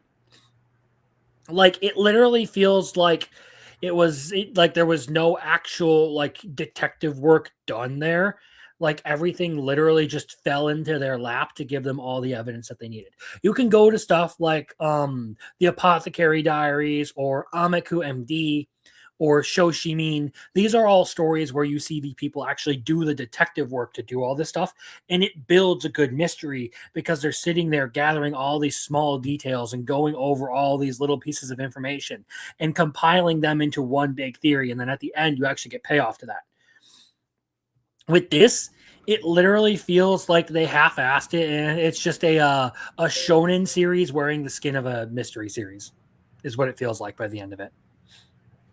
Yeah, Crimson makes some good points, and honestly, I agree with some of them. But I'll talk about some of the other things that they're a little bit different. But all the series he listed, this is probably one of the reasons why I might be enjoying it more, because it's dumber Apothecary, right? And I'm just not in the mood for a sophisticated, high intellectual property that Muffler Tape loves so much. Don't put Don't that ask ego on me, questions. Ricky Bobby. Just consume product and then get excited for next product. Yeah, man, that's me. That's ADHD in a nutshell. Yeah, man. No, I think it really comes down to the difference in what you actually look for in these sorts of series, I guess, or what takes priority. For me, when it comes to mystery, I really do like the very nitpicky nature of them when it comes to detail and stuff. It makes for very compelling mysteries, in my opinion. I guess from an entertainment standpoint, that might not be as appealing to a lot of people, but I don't think it's necessarily an invalid perspective for getting into an anime. Yeah. Honestly, what's really funny is I didn't have this on my list. I think I talked to Crimson about it, basically being like, I just don't care. Not really the biggest detective guy. And then I was like, you know what? I don't have work tomorrow. Muffler Tape's on the call. Let's watch it, man. All right, let's see what's going on with this. Right. Right. So we watched it, and I'm like, yeah, this is not bad. Like it's not bad. It's not the best thing, but like it's not bad, right? And then I'll just never forget Muffler being like, "Dude, you're looking at the titties, aren't you?" And I'm like, "Yeah, I am. Yeah, Same. I gotta laugh at the meme that Marcel posted in the Discord with the plane at the end of episode 2. Yeah. Like I didn't get it at first, but then I watched the episode. I'm like, holy fucking shit! Yeah. It's fine. It's where Crimson ranked it is absolutely where like I would put it. It's like a 6 right now. It needs to keep being more entertaining for me to continue it. But the difference is that episode 1 was like okay to me. That I'm like, okay, I'll like try another episode. Episode 2, I was a little more okay with, I think. Just because the comedy I think hit a little stronger in that episode to me personally than the first. And then Titty Girls. Yep, Titty Girls. Mhm. No, I think as far as this goes, like if you had actually had him like, talk to the actress girl and like, oh yeah, well the cat has a GoPro, and then he puts together wait, there was a cat there when I was being attacked. We could get some footage because that cat, the missing cat that they were looking for, has a GoPro and it was in the hangar bay. So if we get our hands on the cat, then it would actually roll. But no, it literally is just like she happens to find it, and then for no reason whatsoever, the killer shows up right then and there. Like there is no reason for the killer to be there in that moment. Like it literally only happens to add tension. Yeah, and I know you're not gonna really understand what I bring up. And like the fucking son being like, yes, I have all the evidence right here on my phone. I am going to expose you and dad for your crimes when we get back. Like that dude it's like Yeah. there are so many fumbles in this episode that I was just like, I can't take it seriously as a mystery series. Yeah, that's perfectly well said and understandable. Try to remember what I was gonna point out, but I don't know. It's But he resurrects though, Crimson. It's like ReZero. yeah, I know. I know that's what me and Muffler were joking about. Oh, he has it on his list. Silence, you glorified The one Wee trash, Zero. or I'll squash you like a roach. I only watch episode 1, so it's cool. Yeah, it's not necessarily a series that I would recommend, but I want to see. I'm kind of curious to see where they go from here. Like, it would be one thing if it's just one bad mystery and everything else is good, but it doesn't necessarily make me feel like I should have faith in what they are going to do when they can't really set up a good mystery out of just a classic murder scene. Like, you can't even do that right. I remember what I was going to say.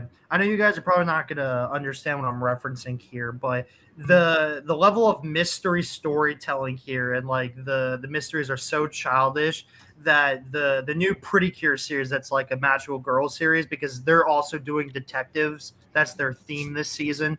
It's so kiddish that it makes that series look smarter and why certain characters do their mystery of the week over there compared to this. Which is like a complaint I agree with you on. That I'm like, man, why can't they just figure something? Like, why is it so? What's the word? Why doesn't it make sense? Like, Make it make sense. yeah.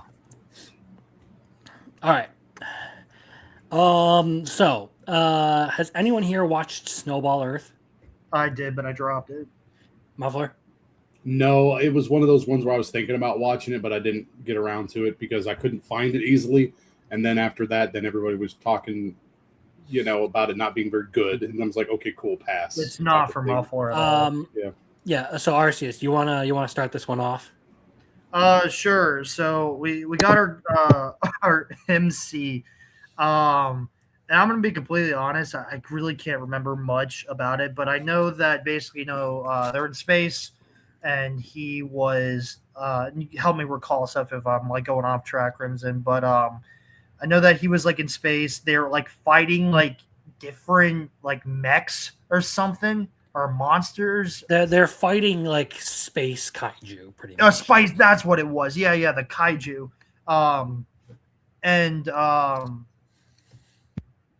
Oh man, it must have been so bad. I don't remember it. I just remember at the end of the episode, it turned into Snowball Earth, and I Mhm. remember being on Earth for a little bit. The premise was so boring to me, and I clearly can't remember it to the point that I found it boring, not worth my time, and that's why I dropped it at after one episode. Even the art and animation seemed pretty bland to me. The main character's goals weren't something I really cared much for. To see this pay off and everything. Like we've seen Comey can't communicate. Like let's move Yeah. on to another thing. No, I 100% understand your perspective, but I am going to continue on with this one. Not for any other reason than like I want to at least give it a couple of episodes since I was going to watch it and I was going to try and watch it anyway. But yeah, so to pretty much explain the plot to this one is you have a Earth comes under siege by these kaiju who keep coming to Earth trying to eat people. They're like mindless monsters that like cause destruction and all that. And what they find out is that so what happens is the main character's dad is making a sentient bomb that will, run at the That's kaiju and right. basically just Allahu Akbar that shit. But they Cool. give it like intelligence for some reason because that's awesome. And the bomb doesn't want to kill itself. So main character ends up piloting the robot into battle as like a middle schooler and beats a bunch of kaiju. So they just like instead of turning it into a bomb, the dad's like, oh yeah, well, like we're just gonna make this a mech, and they continue to upgrade his mech and everything. And instead of building multiple mechs and everything, they just let him be the only dude who pilots like a mech to fight kaiju, and he is like Earth's sole hero. So then they send him and one spaceship into space to go take out the kaiju nest or whatever in like deep space where they're coming from, and their weapons fail, the ship gets destroyed, and main character and like the robot ends up sacrificing itself to destroy all the kaiju and then sends main character off after an elongated battle. And when he crash lands, he wakes up on Earth a couple of years later and all that, and it's all been turned to ice, like everything is frozen over. Cue the title. Yep. Dun dun And- dun. Honestly, like the things they set up or the things they try to do just aren't great. And again, this is another one that falls into the shadow of Hitomo Nine's Knights of Sidonia. Like it's literally the like starting off with the exact same premise is a bunch of aliens came to Earth and started destroying things. And now you have to use mechs in space to fight them, except for where, Knights of Sidonia was actually a compelling story about humanity trying to find a new home after Earth was ripped apart, while also fighting off these monsters that they are like just barely surviving encounters with. This one is literally just like Comey can't communicate in the apocalypse. Yeah, I forgot he wanted 100 friends too and all that stuff. I'm just like, ugh. Get in the mech, Shinji. Get in the Ava. Your Well, father no, left the you thing getting is that. he didn't have like it's the inverse of Shinji in this case. Like he got in the mech when he wasn't supposed to. Oh, Shinji that- wouldn't get in the mech. That's a when he was Gundam supposed to. thing. Like, because OG Gundam, like, he wasn't supposed to pilot a Gundam, but he Yeah. got in it anyway, and to try to like defend himself in the colony and stuff. So yeah, that's like an interesting OG that you Gundam br- thing. It's interesting that you bring that up because that's all I was kind of thinking throughout like the episode was I'm like, what type of Gundam shit are they trying to rip off? But like they put their own like spin onto it with the whole Snowball Earth thing, and I'm sure they did something in episode 2 or something. I don't know. I just didn't care. Are the fights at least good? Is it 2D mecha or is it like 3D? Like It's you know, 3D. Yeah. Oh, fuck. Yeah. Okay. It's not bad, but it's Yeah. honestly not the greatest. It's definitely better than subpar. It's like maybe a little above average, but like not too above. Like I didn't hate them. I actually thought them fighting the monsters in space was actually pretty cool. Like I was cool with that. Like when they were talking about like him being the savior of Earth and all of that. But like once you start sitting there like thinking about all the points that they're making, you're just like, one, why is he the only mech pilot on Earth? Two, Yes. why did they send him and a singular ship into space? Help us, Obi-Wan Kenobi. Don't think You're about our it. only hope. Exactly. about They it. want you to Like- not think about it. It's bad when you start thinking about it. So we're gonna figure out what the fuck is gonna happen in the next couple of episodes. Listen, man. I want to I'd see. recommend I want to Aaron see what the Johnson. actual plot for this one is before I fully judge it. That's my problem. Keep us updated, man. I will tell you about my misery. But in the meantime, I'm going to talk about the best series of the season that I am totally throwing up here because fucking Come to the promised land. Oh, so it's Zero taking is Freeland's back. spot. Gotcha. Yeah. Oh, dude, you know me. I am a perpetual glazer when it comes to ReZero. Okay. Well, get ready, man. Which hat's going to take your place? And like, Oh, I don't doubt it. I believe in score. It's already past ReZero. It's close. We'll see on Monday. Anyway, you're right. with Have fun this one, man. ReZero, I do have my problems with this episode, and I'm actually going to start with those. This one does really feel like a transitional episode as you go from Arc 5, which is Pristella, and you move on into like the Pleiades Watchtower. This covers all of the transition there, and like half of it should have been done at the end of season 3. I don't know why they decided to split this up. Like the conversation about Julius's memories being gone should have been done at the end of season 3. The Fox Idna stuff should have been done at the end of season 3. The and just Garfield like stuff was cool. Hmm? The Garfield stuff was cool. Oh, a lot of people really did like the Garfield resolution, but again, that's like a final chapter for one like the last book of Arc 5. Like that's a that's the strongest part of this episode. I did like a couple of the lore drops and everything, but there are other things that they just didn't handle well. And it really was just a transitional, not like the greatest episode to start out on. Like where they should have ended season 1 would have been Anastasia talking about how like if there's someone we need to consult, we should consult the great sage of the Pleiades Watchtower, Shala. She'll be able to tell us what to do about all this stuff. And that's where they should have ended season 3.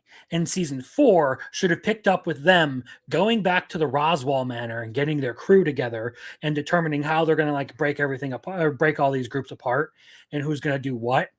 And then heading off to the Auguria Dunes.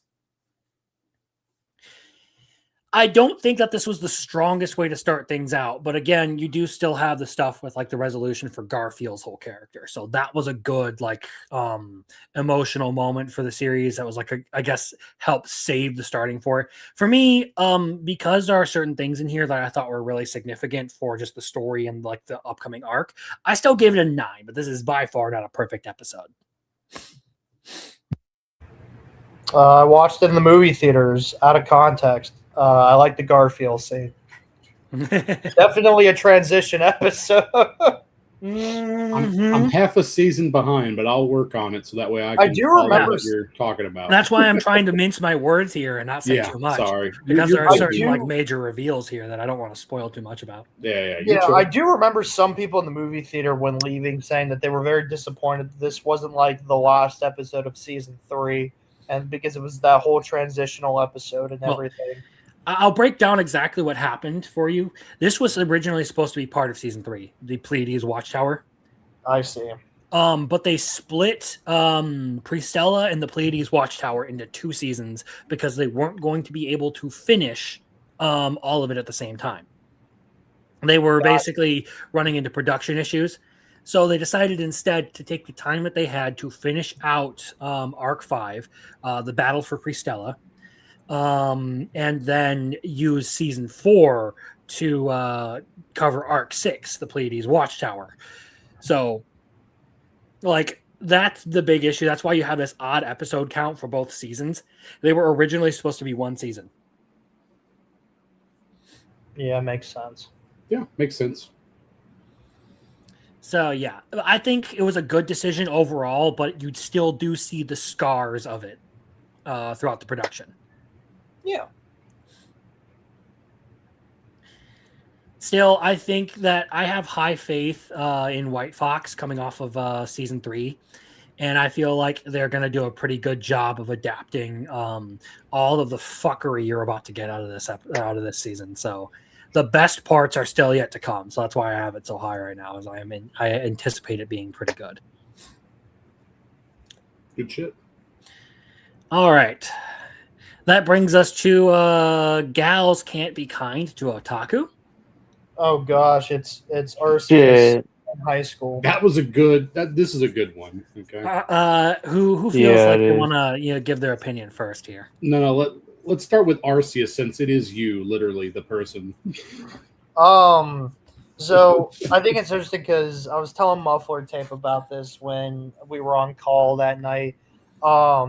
So usually I justify and I glaze animes where the romantic protagonist or the protagonist is me. It's me for real, right?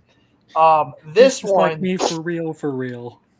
this one was just very highly accurate to the point I was like cringing and getting like embarrassed at some moments, just because I've been in situations with girls like these in high school. Not exactly, obviously, but like, you know, just certain characters and just the way he acted. Like, I don't want to bother this person, even though they are talking about anime or something like that. I don't want to, like, you know, or he would excessively talk to that one girl basically about anime and realize I'm being weird right now, you know, moments like that, right? This is definitely, though, even though I say that, I did enjoy it. I really do like this show. I think it's a really great comedy romance series. The art looks very beautiful. I love the studio behind it. The two girls are great. My favorite girl is the one that likes to buy things for her sister. She's awesome. Her sister. For her sister. I was kind of having a discussion with Brittany about this when it aired, and I told her because she likes the blonde chick more. I'm not a big fan of her, even though she is sweet and everything. I just knew a girl exactly like her that kind of gave off this like more negative vibe about her that would like, you know, like make fun of me type deal. Like I knew someone a little bit like, you know, kind of acted like that, just in a more negative manner than positive. So I think that's kind of where some of my like, you know, high school negativity memories come from. But that aside, it's still great. It's really fun. I highly recommend it. The comedy's good. I'm the protagonist, so if that interests you, you know, go watch it, I guess. I like it. It's cool. It's fun. I too enjoy this series, and think that it is very entertaining and worth watching. I probably have a pretty high opinion of it. I thought it was very enjoyable, this first episode. I liked both of the girls here. Pro Tycoon is basically just a placeholder for like, you know, generic male character. So we'll carry on with it. No. Otaku, but yes. Otaku-kun, right? Dude, I'll never forget, man. And I might have told you this story. I'll never forget when I was walking into my car. Well, basically at my high school, there were some classes where the teacher always showed up late and they never had the door unlocked. So we were always standing outside the door, basically. And I'll never forget, like, approaching the, you know, group of students. And I was, like, talking to one of my buddies about anime. And I don't know if it's because they watched my YouTube video or they knew I liked anime. I'll never forget one dude basically calling out, being like, "Yo, it's Hunter," and they're like all clapping. Dude, the man that likes hentai and everything like that. Aw.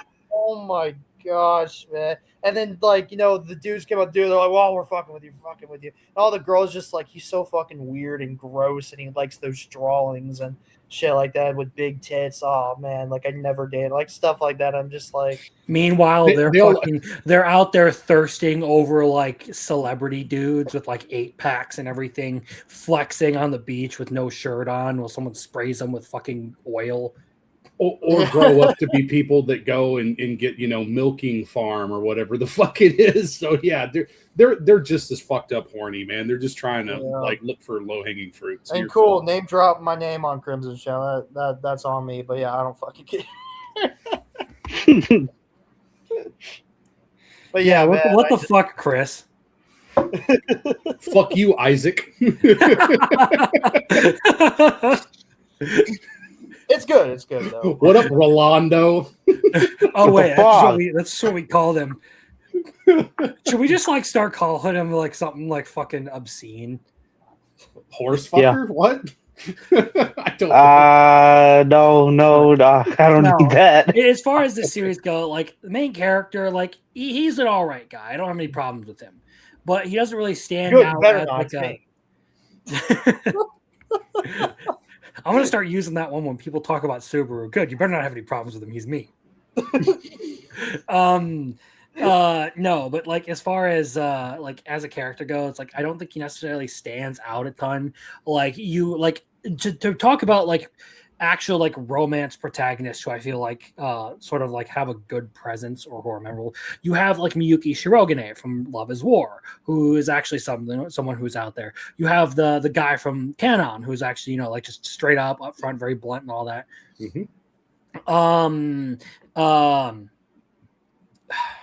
Kyotaro from The Dangers in My Heart. Like these are all characters who like as like main characters have some like identity outside of just like placeholder romance protagonist. Rentaro from 100 Girlfriends, there's another one. Yeah, Kazuya from Rent a Girlfriend. Yeah, but that's a bad thing. Yeah, That's a bad kind of distinguished. bad memorable. Yes. Don't be a Kazuya. But him, like, he doesn't have any of those standout qualities. So I'm really looking at the girls. And I like both of them. I think they're both, you know, attractive for their own different reasons. I like that the blonde sort of delinquent girl is actually sort of like, you know, a good person, like covering for him and everything, and like just being a homie. Meanwhile, you have like the totally like tsundere anime nerd girl who is just like, well, I get it for my sister. Well, here's a limited edition keychain. Can I touch it? Yes. She's awesome. Dude, she's best girl right now, but yeah, I agree, man. Yeah. So overall, solid romance. I've been enjoying the hell out of it. So we're gonna continue on with that one. Where did you put it? Oh, okay, very good. Awesome. Yeah, I put it in the middle of the very good category here. I agree with that. That's one of the better romances that I've seen this season. And yeah, I do like everyone playing off each other too. They seem to be a tight-knit group of three right now. I really hope, I mean, we're probably going to get some weird shenanigans eventually, like all romances, but for now, I really enjoy it. It's super funny. Like I like them a lot. So yeah. I know I'm getting you back into romance anime, the one genre you didn't really care much for. There's only a few romances I like, man. It just is what it is. You know, yeah. I guess to finish this this show off, Yeah, finish it off, man. yeah.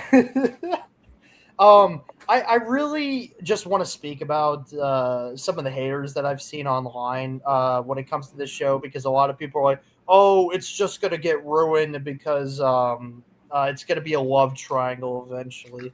From the research that I've done of it, and from some of the manga readers that I know personally that have read this, that have recommended to me to watch this season, it doesn't seem to go that route, and it feels more of like friendship type thing, which is great. Like that's kind of what I'm expecting out of this group of three, and that there will be more characters to slowly join this group of cast members. But yeah, I really like them, and I would just give it a try if this is up your alley, or you know, yeah, if you're looking for an anime, it's really fun. One to talk, Roman. We showed you plenty of these shows. Come on, buddy. Yeah, man. Where's Khan on? He wants to talk about that one. This one's for you, Roman. やるぞ三つ葉お前のエロ根性を叩き直してやる Perfect. Yeah. Okay. So, yeah, I like that one. All right, let's talk about the next most peak series of the season, Witch Hat Atelier. No, it's going above ReZero. Fuck you. No, No. it's going right there. It's going No. right there. You guys can put it up there, but this is my fucking list, and I will do what I damn well please. Well, I'm for going to you. critique your list. It's 'cause the I'm so people's list. No, I'm joking, dude. All right, cool. Our list. Of course. Yeah, it's our list. No, okay. So Yeah. Witch Hat Atelier, I've been hyping this thing up forever, but there's no way I'm putting this above my favorite anime of all time. No, you It's haven't. just- Only Muffler's talked about this. No, he's Oh, talked about it I'm too. joking. Bro, I hear it more I- from Muffler. though. I was about to fucking go to Florida and throw a crocodile through your window. Just like pick that motherfucker up like I'm Mario in Mario 64 and just fucking circle Just- spin that shit through your window. Crocodile full Dundee, 16 this footer. motherfucker. So long, gay Bowser. Oh my God. Did you pick up some McDonald's on the way? Yeah, I'll tie it to the gator's mouth and you can try it. Wow. No, so this is genuinely like one of the, like it is like absolutely these like it deserves to be, whether you put it 1 or 2 or whatever, it is a top anime of the season regardless. Absolutely.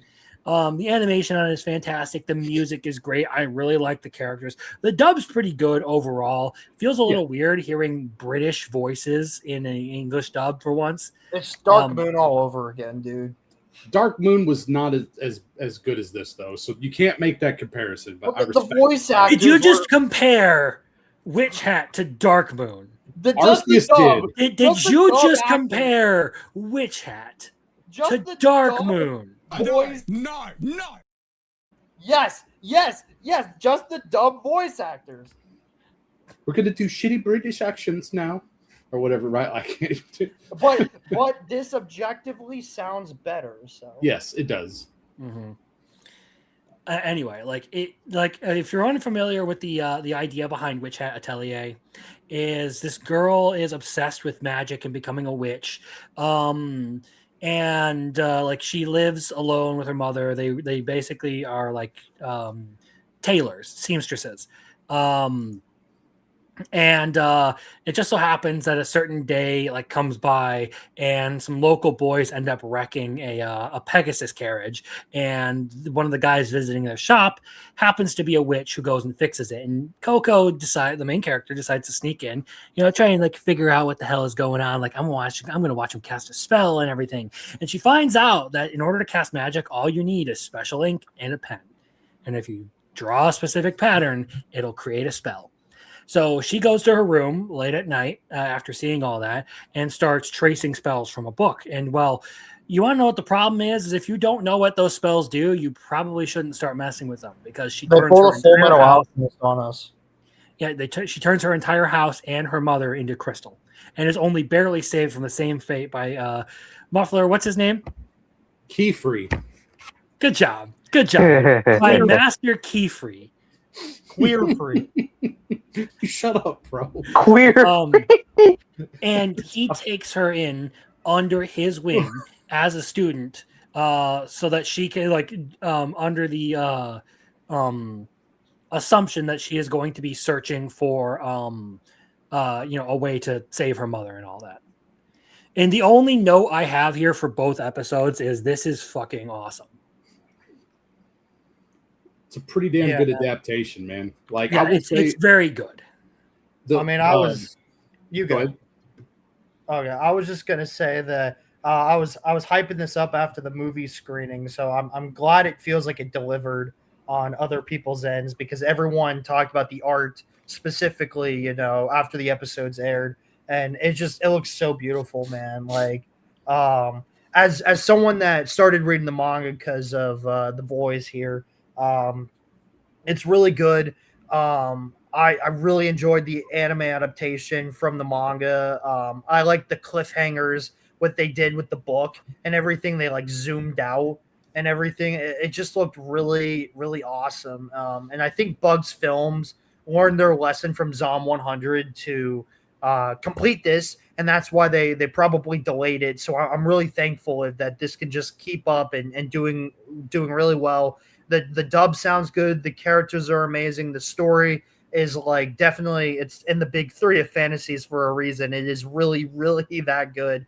The voice actors are fine. I want to hype my girl Tetia up because she's awesome. Love the pink hair girl. She's great, man. I love Coco. She's in my personal opinion, she's a very refreshing protagonist.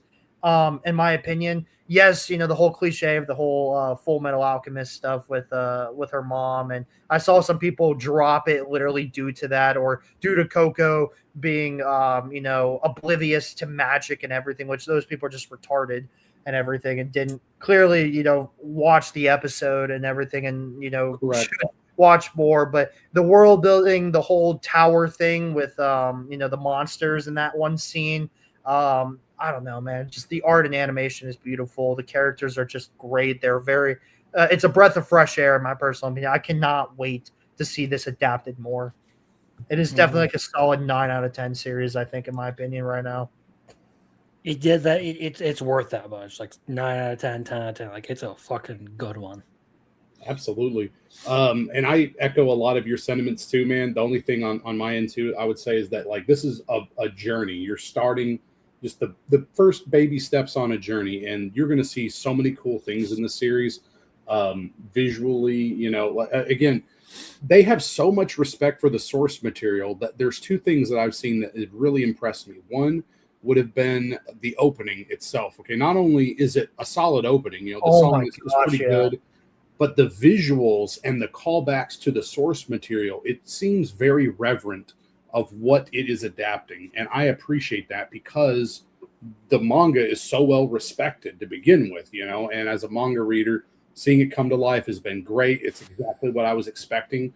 The other thing, and this is something that maybe is not fully aware by everybody, but anything that they had to do to make small changes in the adaptation or like cut material or anything along those lines too, they were talking about maybe there being like director's cut, eventually where they're going to add all of that missing material in, because they've adapted more than what they're actually showing in each episode, where they're like trimming it here and there and stuff. So, dude, I think this is going to be so awesome that like whenever we get the Blu-rays or something like that, maybe we get like a lot of extra scenes and stuff, kind of like a Mushoku Tensei scenario, which I am all for. So I'm really excited for that, in addition to just what everyone else has already talked about. So here, I care. It's going to be awesome. It's probably going to be anime, or it could be an anime of the year contender, period.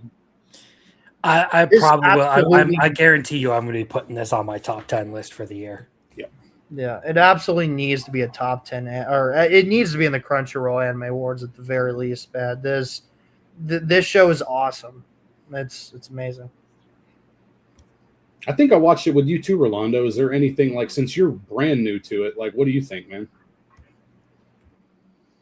It's pretty good. I really do like the art style of it. I do like how the magic system seems it's gonna work. Like it has to be a drawing skill, which is like that's gonna like probably keep a lot of people who can't draw for shit out of it. But who knows? It would probably take practice.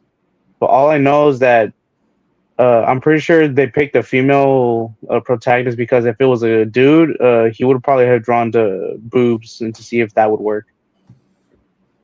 Valid. See what that would do. Is this a female author? Am I just that retarded? Yes. I didn't know that. Yes, Okay, actually, here's one of the big things about it though is like it's attracted some of the people. Like I've shared some of the tweets and stuff awesome. Right. in the Discord about how like the author is like a feminist, like pro-Palestine person.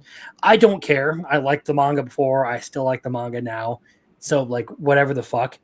But there were people like literally sitting there like, oh well, it says LGBTQ themes because it has 2 gay characters in it. Yeah. Or like the author is woke. Well, I'm just like, they're I don't give a probably- fucking shit. Well, they're probably people watching Marriage Talks, and so they can't say anything. Pretty much. Who knows? Uh-huh. Who knows? With what you were saying too, Rolando, real quick, like you picked up on something that is going to be an interesting theme over this season too. Like the ability to draw the characters and stuff. I think you're going to see some interesting things as they dive into the magic system a little bit more too this season. It'll be a lot of fun. So. All right. Yep. Yeah, because there was in the second episode, it did show that the more experienced girl, who's like seems to be very, she's arrogant, but it's probably because she has put in the work for it. She showed how all the lines weren't all the same, and the line that was the longest showed where the pressure of the water was shot to. So I wonder if the way you draw it is going to determine how it all goes, which means there's probably gonna be some creative fucking shit going on, which is pretty interesting. Agate. Mhm. Or A Agate. god. Yeah, little Oh my god. man. Her name's very close to a different word. Yes. Mm. All right. Now let's talk about apparently a very highly controversial anime that came out recently. What Which do they one? call that? That's Stockholm Syndrome, the anime, right? Yep. Oh. Barbarian's Bride, or the warrior king, like the warrior Barbarian's princess and the Bride. barbaric king. Oh yeah. I call it Barbarian's Bride because that's what the manga is called. Yeah. So fuck all of you. The premise of this one is that you have a female knight who leads an expedition off into the wilderness to conquer new lands for her kingdom, so that people will have more places to grow crops and supply food to the kingdom, because they just grossly mismanage their lands. And she, comes into conflict with a group of barbarians, and her forces are, ultimately routed by that group of barbarians. And she is taken prisoner by their leader, a guy named Veor, and solely because he likes the way that she fights with the sword. And he's like, you know what? I think that's hot. A woman who is just as strong as me is hot. So you're going to be my wife. And that's pretty much it. That's all you really need to know getting into this series is basically this dude just, takes the enemy general, not like as a captive or anything. He's just like, I want you to, marry me because I think I like you. And I will say that, like, insofar as this series goes, the production on the first part is rough. So, like, I understand some of the complaints in that regard. Like, I don't necessarily think it's the worst thing ever. Like, they're clearly trying to make it work. But, like, some of the critiques there, I feel like people have the wrong idea what the series is supposed to be, first of all. And they're judging the whole thing based on a battle that isn't really going to be relevant to the rest of the story. Correct. Like these large scale battles are not going to be relevant to the rest of the story, as far as I've read. So like there's been that. I like that they're being faithful to like the manga art style in this, and this is supposed to be a fairly fan service heavy series with a lot of bath scenes. So I'm hoping that they're faithful to that, but I don't necessarily know if they're actually going to. I've liked a lot of the humor with like the line delivery from Sarah and Veor, like the exchange there. Like he's sort of like the straight man and she is the funny man, while just being absolutely incredulous at everything that's going on around her. And he's just like, yeah, well, why? Well, what's wrong with that? Like you would marry your enemy? Is there a rule against it? Who says you can't marry your enemies? Yeah, her screams were great in regards to that. Yeah. So overall, I really do like it. I think it's a very good series. I'm hoping that they will give us the bath scenes like they did in the manga, but I'm not certain of it. He's not going to hold his breath. They did give us, lightsaber, You mean Excalibur. Excalibur? Yeah. Yeah, lightsaber Excalibur. So like the thing is that which was a great way to end the episode too. Like that got really good reactions from everybody, and I agree that was pretty damn funny. Yeah, my thing is that I do hope that they continue to faithfully adapt the series, and if they do that, then yeah, we should get those bath scenes, and it should be extra spicy too. And it's always something funny because they don't list it as an ecchi series, but it does have ecchi in it. I think that it's a really cool culture clash between these different societies and how they interact with one another, and just her like trading places more or less, where she sees how the other half lives between this culture clash, and it's really fun to see like her expectations get blown out of the water. There's so many funny jokes you can have with this series too, like again and I forget her name, but the personal assistant, like the one that helps her bathe herself at the start, Crimson? Cersei, yeah, that's right. Cersei just like staring at her going like, why are you freaking out? Like, what's your problem and stuff too? So she's like a perfect, straight man too, for all the What jokes the that hell comes just off. happened? You were courted, obviously. Yeah, correct, right? So it's super Thank fun, I think that people are taking away the wrong messaging when they say retarded things like it's just Stockholm syndrome, because she can technically leave. All right, it's just he really wants to marry her and he wants to. I'm pretty sure stuff, next episode you'll literally get the whole conversation where she Yeah. talks about how like she wants to hang around and learn Mm-hmm. as much as she can so that she can use it to better her kingdom. And Vare is just like, all right, cool. So it's really good, and it is a love story. It is a rom-com, but it's a fantasy rom-com that isn't like, isekai and or villainess. So it's really nice. I really enjoy it. Mhm. Arceus, lay it on us, man. How much did you hate it? Dude, but it's Stockholm syndrome. How do you guys not understand that? Bro. Maybe some of us like that.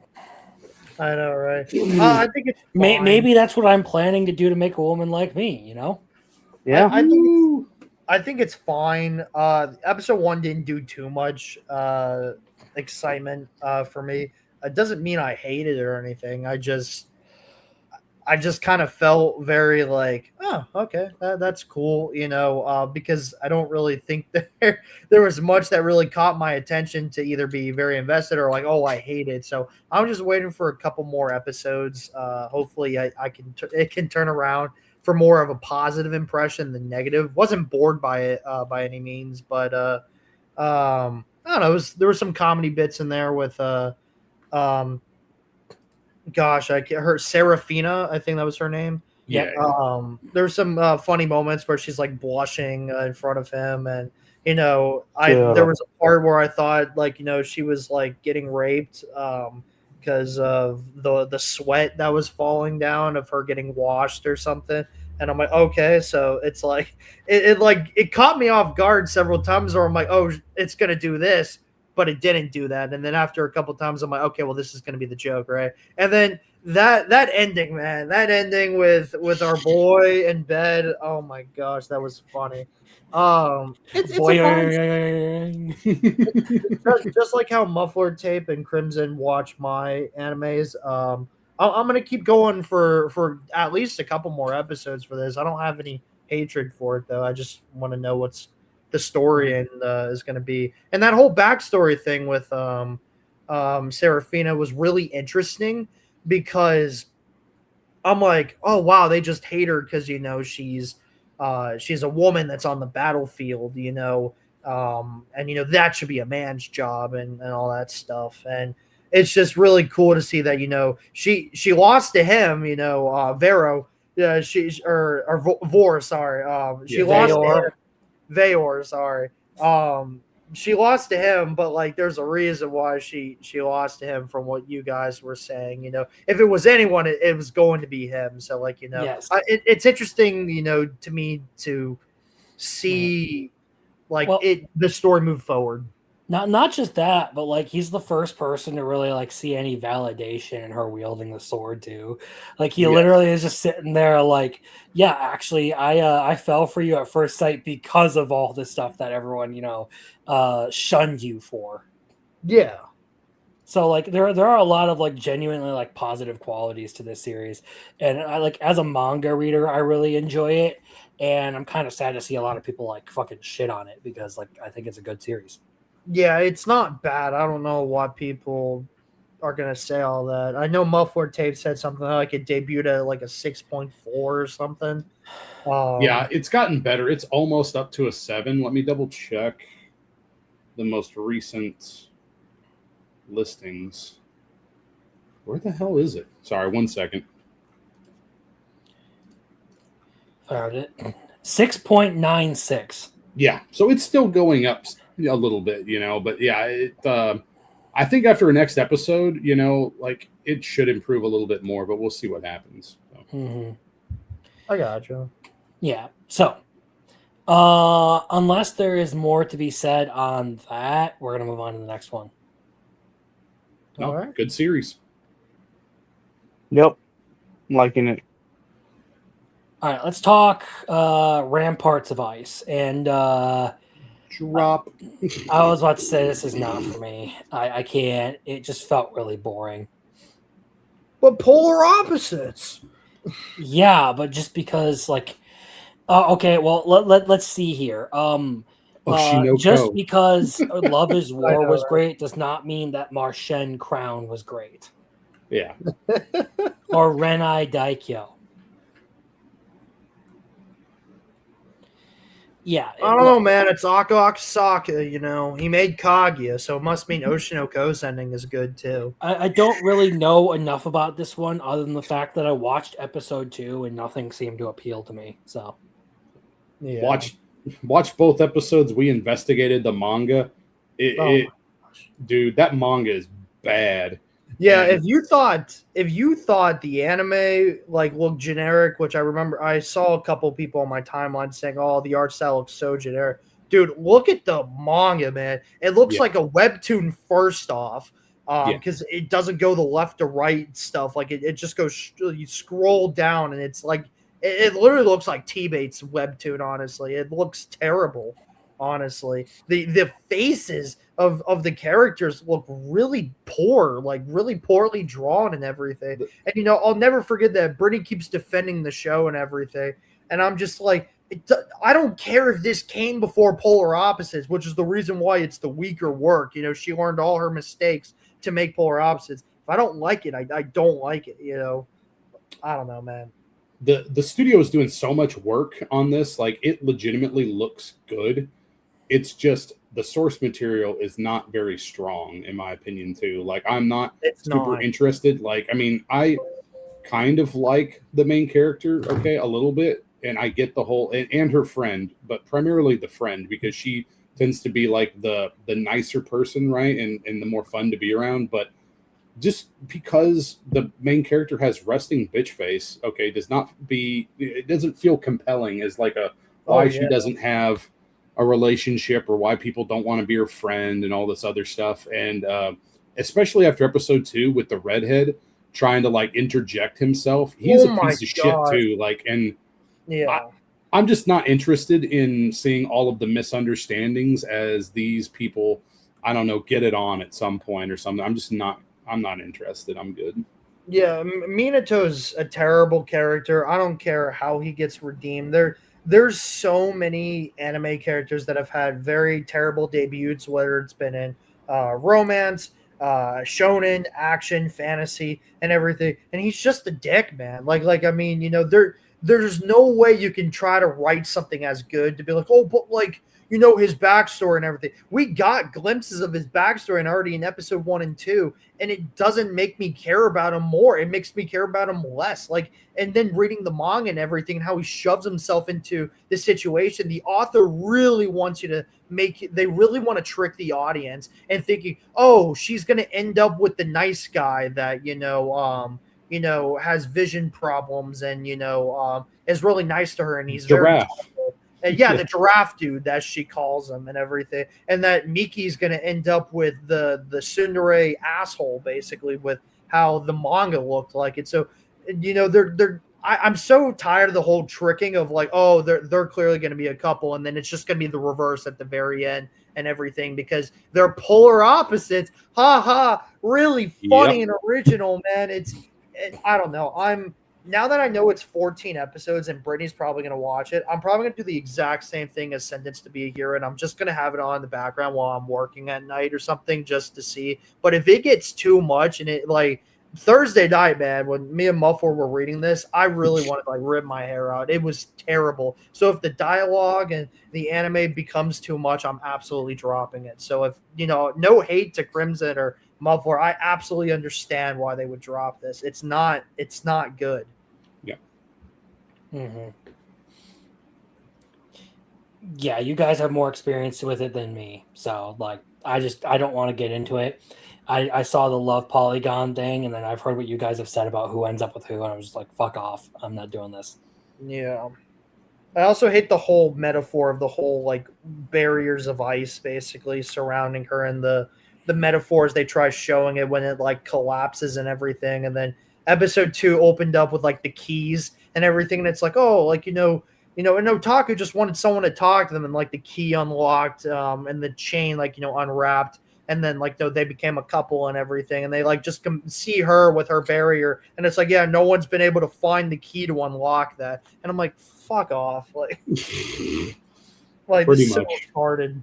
Polar Opposites did it better, and I think she learned from a lot from writing this. Honestly, I hate the people I've had to confront about this on Twitter, saying that, oh, but dude, it just gets better and everything. Dude, you're telling me they're rushing the adaptation. Clearly, episode 1 covered 9 chapters of rushed content, and then episode 2 went back and covered the rest of chapter 4, chapter 5, 7, 9, and 13, man. I don't know what the heck they're doing, man, but no, it's somehow still slow. I don't get that, man. Yes. Fucking glacial would be what I would define it as. Yeah. Anyway, I could vent about this for a while. I don't recommend it. Yeah. All right. Well, I know you also don't like the next one because you said I can enjoy this myself. So this is Yeah. Yoa Yoa Sensei. Hey man, I would help teacher. It's an okay show, to be entirely honest.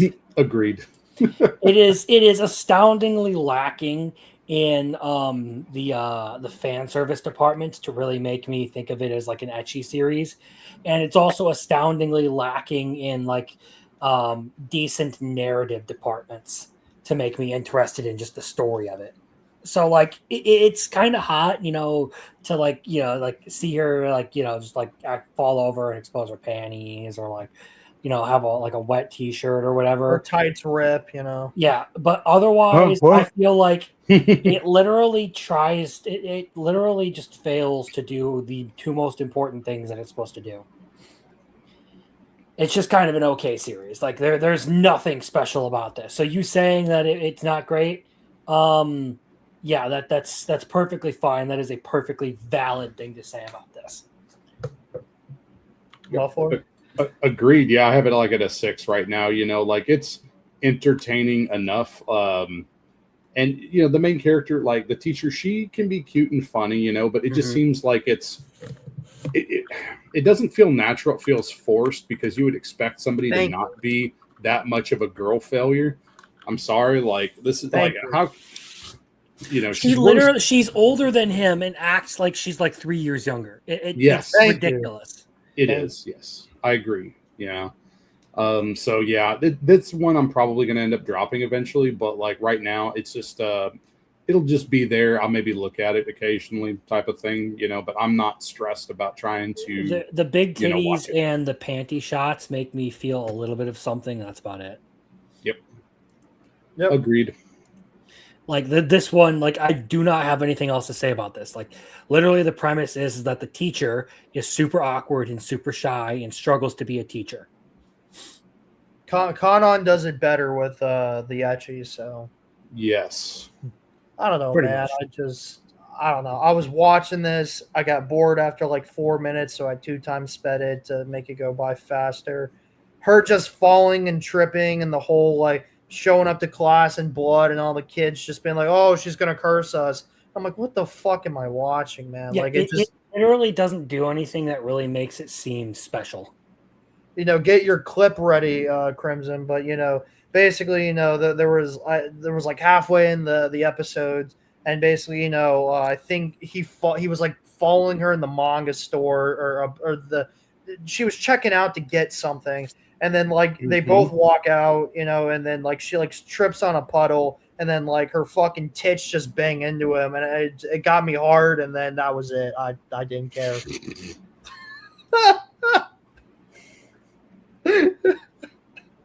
Okay. Wow. Yeah. I don't care Rolando about- decided to leave so he can take care of some business. He was very interested after that. Yeah, man, I don't know. I just didn't care. Found it boring. It's not funny. Perfectly respectable opinion, especially since you're watching more anime than me. Yeah. All Well, right. Saturday, man, is so stacked, dude. It's crazy. Like I'm being more harsh on Saturday shows than any other day. The only reason why I decided to pick up a couple things on like Friday and Sunday and Monday is because there's not many shows airing that day, and I could use another one just to watch to make it an hour watch. Yep. All right. We got one more here to talk about with you, Arceus, and this is. Well, as long as you don't go into spoilers for episode 3, I don't mind talking about it. But I'm not gonna spoil it. I'm- I won't spoil Okay. anything. I'm not either. I'll be vague about it. Oh, sounds good. he's back. The Mexican is back. So, Yeah, man, he did my didn't want to miss the comment drops of serve God. you? Yep, he didn't want to miss peak anime. The greatest thing ever that apparently is like a totally legitimately good anime that is not for me. Like I'm going to be entirely honest. Look, It's bad. It's bad. So let me put it this way. All right. I feel like this is an anime to where if you're interested in the subject matter, you'll probably enjoy it and be more inclined to ignore the flaws in the direction and in the editing of this anime. Sure. But if you're someone who sees the whole thing as just overly pretentious bullshit, you're going to nitpick the hell out of this. This is not for me. And I'm going to be generous and just say it's not for me. So continue. Sorry. Basically, the premise of this is that the son of a famous wine critic now has to battle another famous wine critic in a tasting battle to see who will inherit his father's collection of expensive wines. And the only reason he gets into this whole battle is because a sommelier that was helping him out accidentally broke a 100 million yen bottle of wine that was just sitting on a shelf where anyone could fucking knock it over. It's so Yep. And he's just like, well, it's my fault. She only broke it because she was helping me. And I'm just like, oh, fuck off. Like, literally, it is the most plot convenient bullshit you could think of. The editing for this doesn't make any sense. And I got into a huge fight because apparently I don't understand flashbacks. But you're literally showing us a scene in a mansion, cutting forward to him on the street for 30 seconds so that he can sit there and flash back to what happens immediately after the scenes in the mansion for no fucking reason, and then cutting to a completely different scene. So him being on the street remembering shit didn't matter. It is all over the place in the editing and in the timing of things.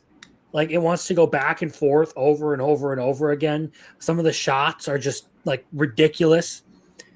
It literally is not a good anime whatsoever. Yeah. Definitely agree with everything that you said. And again, I will use the word pretentious. Like it definitely takes itself very, very seriously in ways that are off-putting to a general person. Okay. I'm sorry. I understand that it's trying to appeal to the most elite people on the planet, I guess, more or less. All right. But there's a better way you can do that. All right. And I'm going to mention Botan Kamina, Fully Blooms When Drunk, being one that actually deals with alcohol in a non-pretentious way. And it's a lot better because you throw out all the bullshit about a game and it's just cute girls that are in college getting drunk and talking about alcohol and having a good time and potentially being gay for each other, which I'm okay with as well. All right. So, scissoring is acceptable. Docking is not. Correct. Yeah, they're scissoring at best. Okay. I'm glad you mentioned that, man. Yeah, and I'm glad you got me to watch it too. Because it is the superior anime that is in that vague genre of we're going to talk about alcohol and stuff, right? And I'm not going to say that it's peak in that subgenre because I'm pretty sure Bartender is better regarded, but it's just a better time, man. Absolutely. I feel like I'm being preached at when I watch Drops of God. And if I just don't get it, then, because, we talked about this. The examples I used before was it's almost like craft brew, aficionados or, people that are into the devil's lettuce, all right, out on the West Coast. And they're just like, well, you just don't get it, man. And I'm like, I'm good, bro. Just get the fuck out of my face, please. That's where I'm at with it. There's a point where having a refined taste or a specific palate transcends into being obnoxious. Yeah. Can you imagine trying to eat a fucking meal with somebody like this too? It's like, well, I obviously don't have the right drink that I could use to eat with this food and stuff. It's like, come on, man, just eat some fucking food. Be a real person for me, please. You know. I'm So sorry. Like, this I is don't know. McDonald's, man. Come on. So I don't know Right? if Marcel or anyone that likes this show is going to see this, but just in case, just want to first point out, and just because the crew here has already heard this, I'm just going to go through it really fast. My whole entire movie theater was laughing almost all 24 minutes of the entire episode, man. It's really easy to spot still images, very poor frame rates, animation errors, and stuff on the corners that clearly weren't, like edited perfectly, if not like well at all. Like when you have a giant screen like that in your theaters, that's what I kept like nitpicking every so often. I don't think it has good art. I don't think it has good animation. I think it's very pretentious.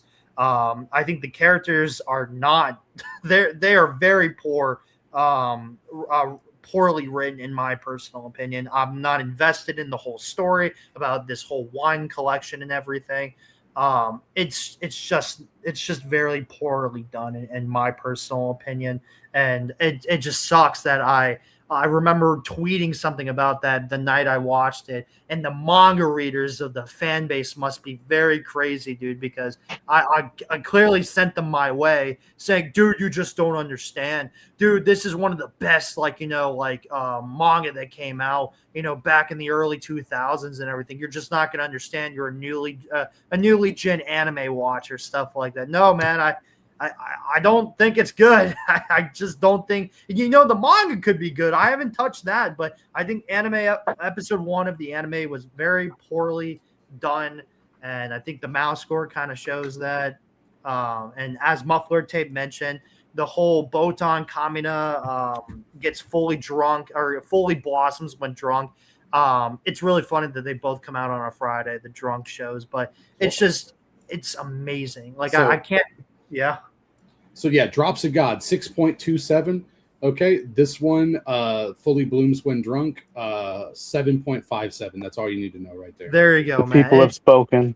It's just really good, and I was having a phone call with Brittany about this last night about Botan Kamina and everything. It's just so good. She wasn't gonna check it out because it's like she saw the Girls Love genre. I'm like, it feels more like Yuri Bait than Girls Love, honestly. But it's just so good, man. The drinking in the show feels more like a palate cleanser, after like maybe watching something like Damon's or Witch Hat or some shonen stuff. It's just, man, just watch that one instead. It's just so refreshing, and not to make it about that show, but like the opening looks like a home video. It looks so like whatever studio did this, it looks beautiful. Look, Since we spent most of our time talking about blossoms when fully blossoms when drunk, I'll have to check that one out next week. Sure. Yeah. I mean, don't expect much. I just think the art and animation and the whole chill vibe of cute girls doing cute things in college. I mean, I mention it because I even told Brittany, Food for the Soul is really good. That's one of my top favorites in the whole cute girls doing cute things genre. And because these girls are in college, it gives me that same feel of Food for the Soul, and just like, how the girls are acting, and it's just very cute and wholesome. That's all I'm going to say. Just watch that one instead of Drops of God. That's how bad Drops of God is. Yep. All right. Anyone else want to trash Drops of God real quick before we move on to the last one? Rolando. I just saw some clips that LCS showed me. The music options are very questionable, and it does sound very pretentious. That's First right. 5 seconds, bro.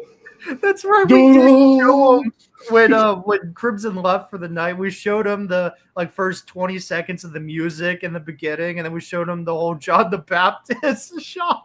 Yeah. It showed the famous picture of the woman that accused of John the Baptist pointing at his head. Like, I'm like, what? Oh, it's so funny. Oh, it's so bad. Anyway, Chris, it's not to waste your time, but yeah. You're not wasting my time. We're having fun here. It's just so good, man. I could gush All right. about the other one. I love it. It's so good. it's not like peak. It's just it's so nice for a relaxing show that I've been looking for. Mm-hmm. All right. Well, to round out the night on the last of the spring anime that I will be watching, we or at least for now, For now. we have Agents of the Four season, Peak. and I actually really fucking Let's like go! Let's Like go! that is the kind of like brutally emotional series that I really like. It's kind of out there. It's a little eccentric in some of the ways it does things, but I feel like you are definitely correct in the fact that watching those first 2 episodes together leaves a better impression than just watching the first one, because the first one feels kind of confusing. The second one, it's kind of like there was another one we did, or Damon's, where like you get so much more out of it with the second episode than you did the first, because like the way that the girl talks, like it was really weird to hear her talk like that. I'm like, okay, why the fuck is she like this? And then episode 2 is like, oh well, she was held hostage for 5 years. Yeah. Yep. Episode 3, you get a little bit more on that, and they kind of get into a little bit more drama and all that. So there are some interesting stuff that's going to happen here in episode 3. I won't spoil anything for you, Arceus, on that regard. So don't worry, but you should watch this episode because fucking cliffhanger. Yeah, that's true. What a fucking this is going to be like a solo leveling kind of bastard cliffhanger here. Yep. Wow. I'm so hyped. But for drama. Yeah. It executed really well on what it was doing. The animation is awesome. I really like. So I watched the first episode of the dub aired today. It's actually a pretty good dub. I'm not gonna lie. Oh wow. Okay, I may check that out too. The voice acting for the Japanese though is fantastic. Like the people they got for this are great, especially Sakura, the bodyguard chick. Dude, I love Sakura. She's my best. She's girl. great. The humor in this one, the faces, like I was taking screenshots of some of the shit like that they were doing. It's fantastic. Like I'm really glad that I talked a lot about this one going into this season because it was good. I don't know. Muffler wants to go next. Sure, yeah, I can go. For me, I did not like it as much at the start. Like I'm still a little more cold than you two on this one.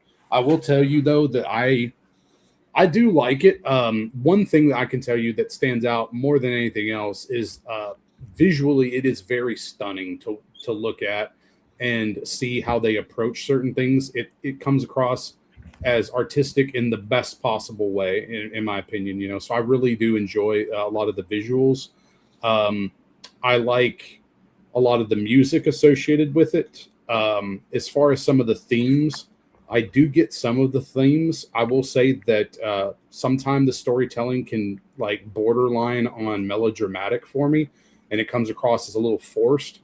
But the longer the series goes on, the more that resolves itself, where I don't have as big a problem with it. You know, so it's one of those things that maybe it was just a little jarring for me. I will tell you that I enjoyed episode 3, and I enjoyed episode 3 more than I enjoyed episode 2. And I enjoyed episode 2 more than I enjoyed episode 1. So it seems to be building on itself. And I'm excited to see what happens with it. So I'll be continuing the series. I was going to maybe drop it at first, but I'll keep going with it. And I'll probably be improving my score as long as it continues to deliver a good experience. And, you know, I just need to make sure Sakura stay, you know, like, is, you know, she's my best girl and I want to, you know, keep her safe. And I love her. So, yeah, there we go. Best girl. Yeah. I'm glad that you mentioned that. I'm glad that you mentioned the part of like episodes getting better because in my personal opinion, and I'm very oblivious, or I'm very I'm trying to figure out what the word. I'm very like I hope for something, but it's not gonna like happen. Like I'm very hopeful and optimistic. Delusional. I'm optimistic and delusional. Those are the 2 words I was looking for. I'm optimistic and delusional that I want I want episodes to build off of one another. I think Tojima, honestly, that was like one series I could perfectly tell you that I think each episode / arc just kept getting better and better, and it's really hard for a series to do that. I know it is, and I know that that's not the point of like a series. If you look at Bleach or One Piece and shit like that, right? But I'm glad that you mentioned, because I feel the exact same way when it came to that. When I watched episode 1, I was really confused. I honestly was probably going to drop it. Honestly, I didn't care for it. I thought it was. I just was very confused and bored. That's the plain and simple version of it. And then I watched episode 2, and I love tits. What? I know, man. The characters, the backstory was really impressive. The emotions, the melodrama, the drama of it, the characters. When Winter stepped out and the whole like action and animation scenes, that Wit Studio just cooked on that. It looked so good. The emotions behind it, the dancing, the singing, the character development, the backstories of everything, you know, especially with Spring and everything. Everything about this, honestly, is like just really good. Like, I mean, you know, it's not like a 10 to me, but like, you know, it's just a series that like I'm really excited to like, you know, learn more and watch more. And by the Violet Evergarden creator, which I'm a big fan of Violet Evergarden, I'm really excited to see where this goes, because I'm always like shocked and like jaw dropped whenever episodes of Violet Evergarden came out during that season. I was always like, it's awesome. I love it. Yeah, it was good. So yeah, that was the list for tonight. Before we go, though, I do have my final segment for the night of the waifu tier list. But like, there are still a couple of things that I do need to check out here. I'm gonna check out. We should end this love game. Wistoria, Wand and Sword. I am definitely checking out. Yozakura. No. And then the one that these guys were talking. Oh well, Kill Blue. I gotta check out. Yes. Yes, and it is there. It is there. Just I found it already. I found it. I never got around to doing it before the stream started today, so that's on me. Oh, I hope you liked it, man. And then what was the last one? The drunk Blue. one. Oh, the drunk one, yeah. So Yeah. there's 4 more anime that I potentially add to this list next week. I will tell you that if Aaron ends up continuing to be really good, in my opinion, and you end up culling some stuff from your list, then I'll try to like put it in your ear to check it out. But yeah, don't worry about it for now. So It's definitely a Crimson type show. I would absolutely agree with Muffler there. So yeah, before we go, I am going to quickly go through the 6 new additions to the Ultimate Waifu tier list here. So we have all the girls from Golden Boy here. oh my God, let's go. Yes. So in order of their appearance. I think I have that. Don't Right. I think it don't might fail be me, like man. that. Yes, I think. No, because that one is that needs to be reversed back around again, because isn't episode 5 when he has the biker chick, right? Potentially. I don't remember. You know what? Either way, fuck it. Let's just go into it. So, Madam President.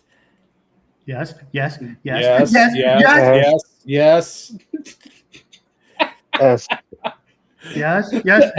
saying yes, go higher. That's what I'm saying. I'm like, No. She's a successful woman. Yes. Don't do Yes. that. Yes. She has great boobs. I love Jesus, her fucking- This is mouth, fucking dude. funny Just listening to his this mouth. shit. I'm gonna put her Yeah! right here. I'm gonna put her right here. Let's All go. All right. That's acceptable. Yeah, there we go. And as far as that goes, like I'm not necessarily into being dominated like the main character is, but like you know what, she seems like she's a nice enough person. She's successful. Has nice titties. Oh yeah. Great. She's a giant flirt. Yeah. Mhm. This woman is complicated, so she's hot, but I don't necessarily know if I want to deal with that shit right now. I'm cool with that too. Yeah, like that's she can fine. go there. Like if she gets her problems sorted out, she's cute enough. But like she got Yeah. some real fucking issues. All right, let's Take see where he over puts kids. Swimmer Girl. Come on, bro. This one can go. Oh no, that's the wrong side. There we go. That one can go there. Okay, all I'm right, cool with that.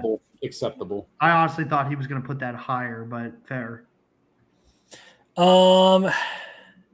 This girl So for me is another A tier. She can go here in like the MILF territory.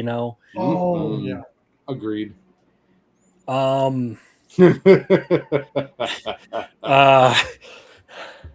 What the fuck do I do with you?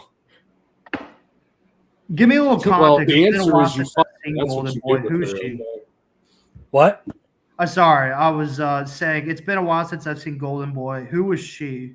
So She's like she the is mascot. she is like the aristocrat daughter who has the motorbike fetish. Oh. She's probably fun. You bone her. That's what you do with her. You can put her right here next to Roberta and Anastasia. Okay, fine. Anastasia's so hot, dude. When I She's saw her- very Dude. one note. man. She's a bit of a thrill seeker, and she would probably make you do some crazy stuff. She's you'll probably end up breaking she's something. ridiculously fucking kinky, and Yeah. women like that are bound to get you into some kind of trouble. Yeah, she's Like you're the gonna type you're that gonna gets go to the arrested. you're gonna be the guy at the doctor explaining why there was a glass bottle inserted up your ass. or Yeah. getting arrested. Yeah. Okay, I like what I see. So this is Chia, All right. the animator girl, and personally, I do like her. So she's gonna Yeah, go. let's Yeah, go. she's cool. She's cool. She Yeah, the can go top right two are there. in your S tier for me, the blonde chick and her. I like Swimmer Girl, but yeah, that's probably how I'd rank those top three. Like right if there. we're talking like specifically like just like I don't know how to describe this, but like my personal favorite is this one. But if I'm trying to be objective, like yeah, that's how I would rank them. Sure. Yeah.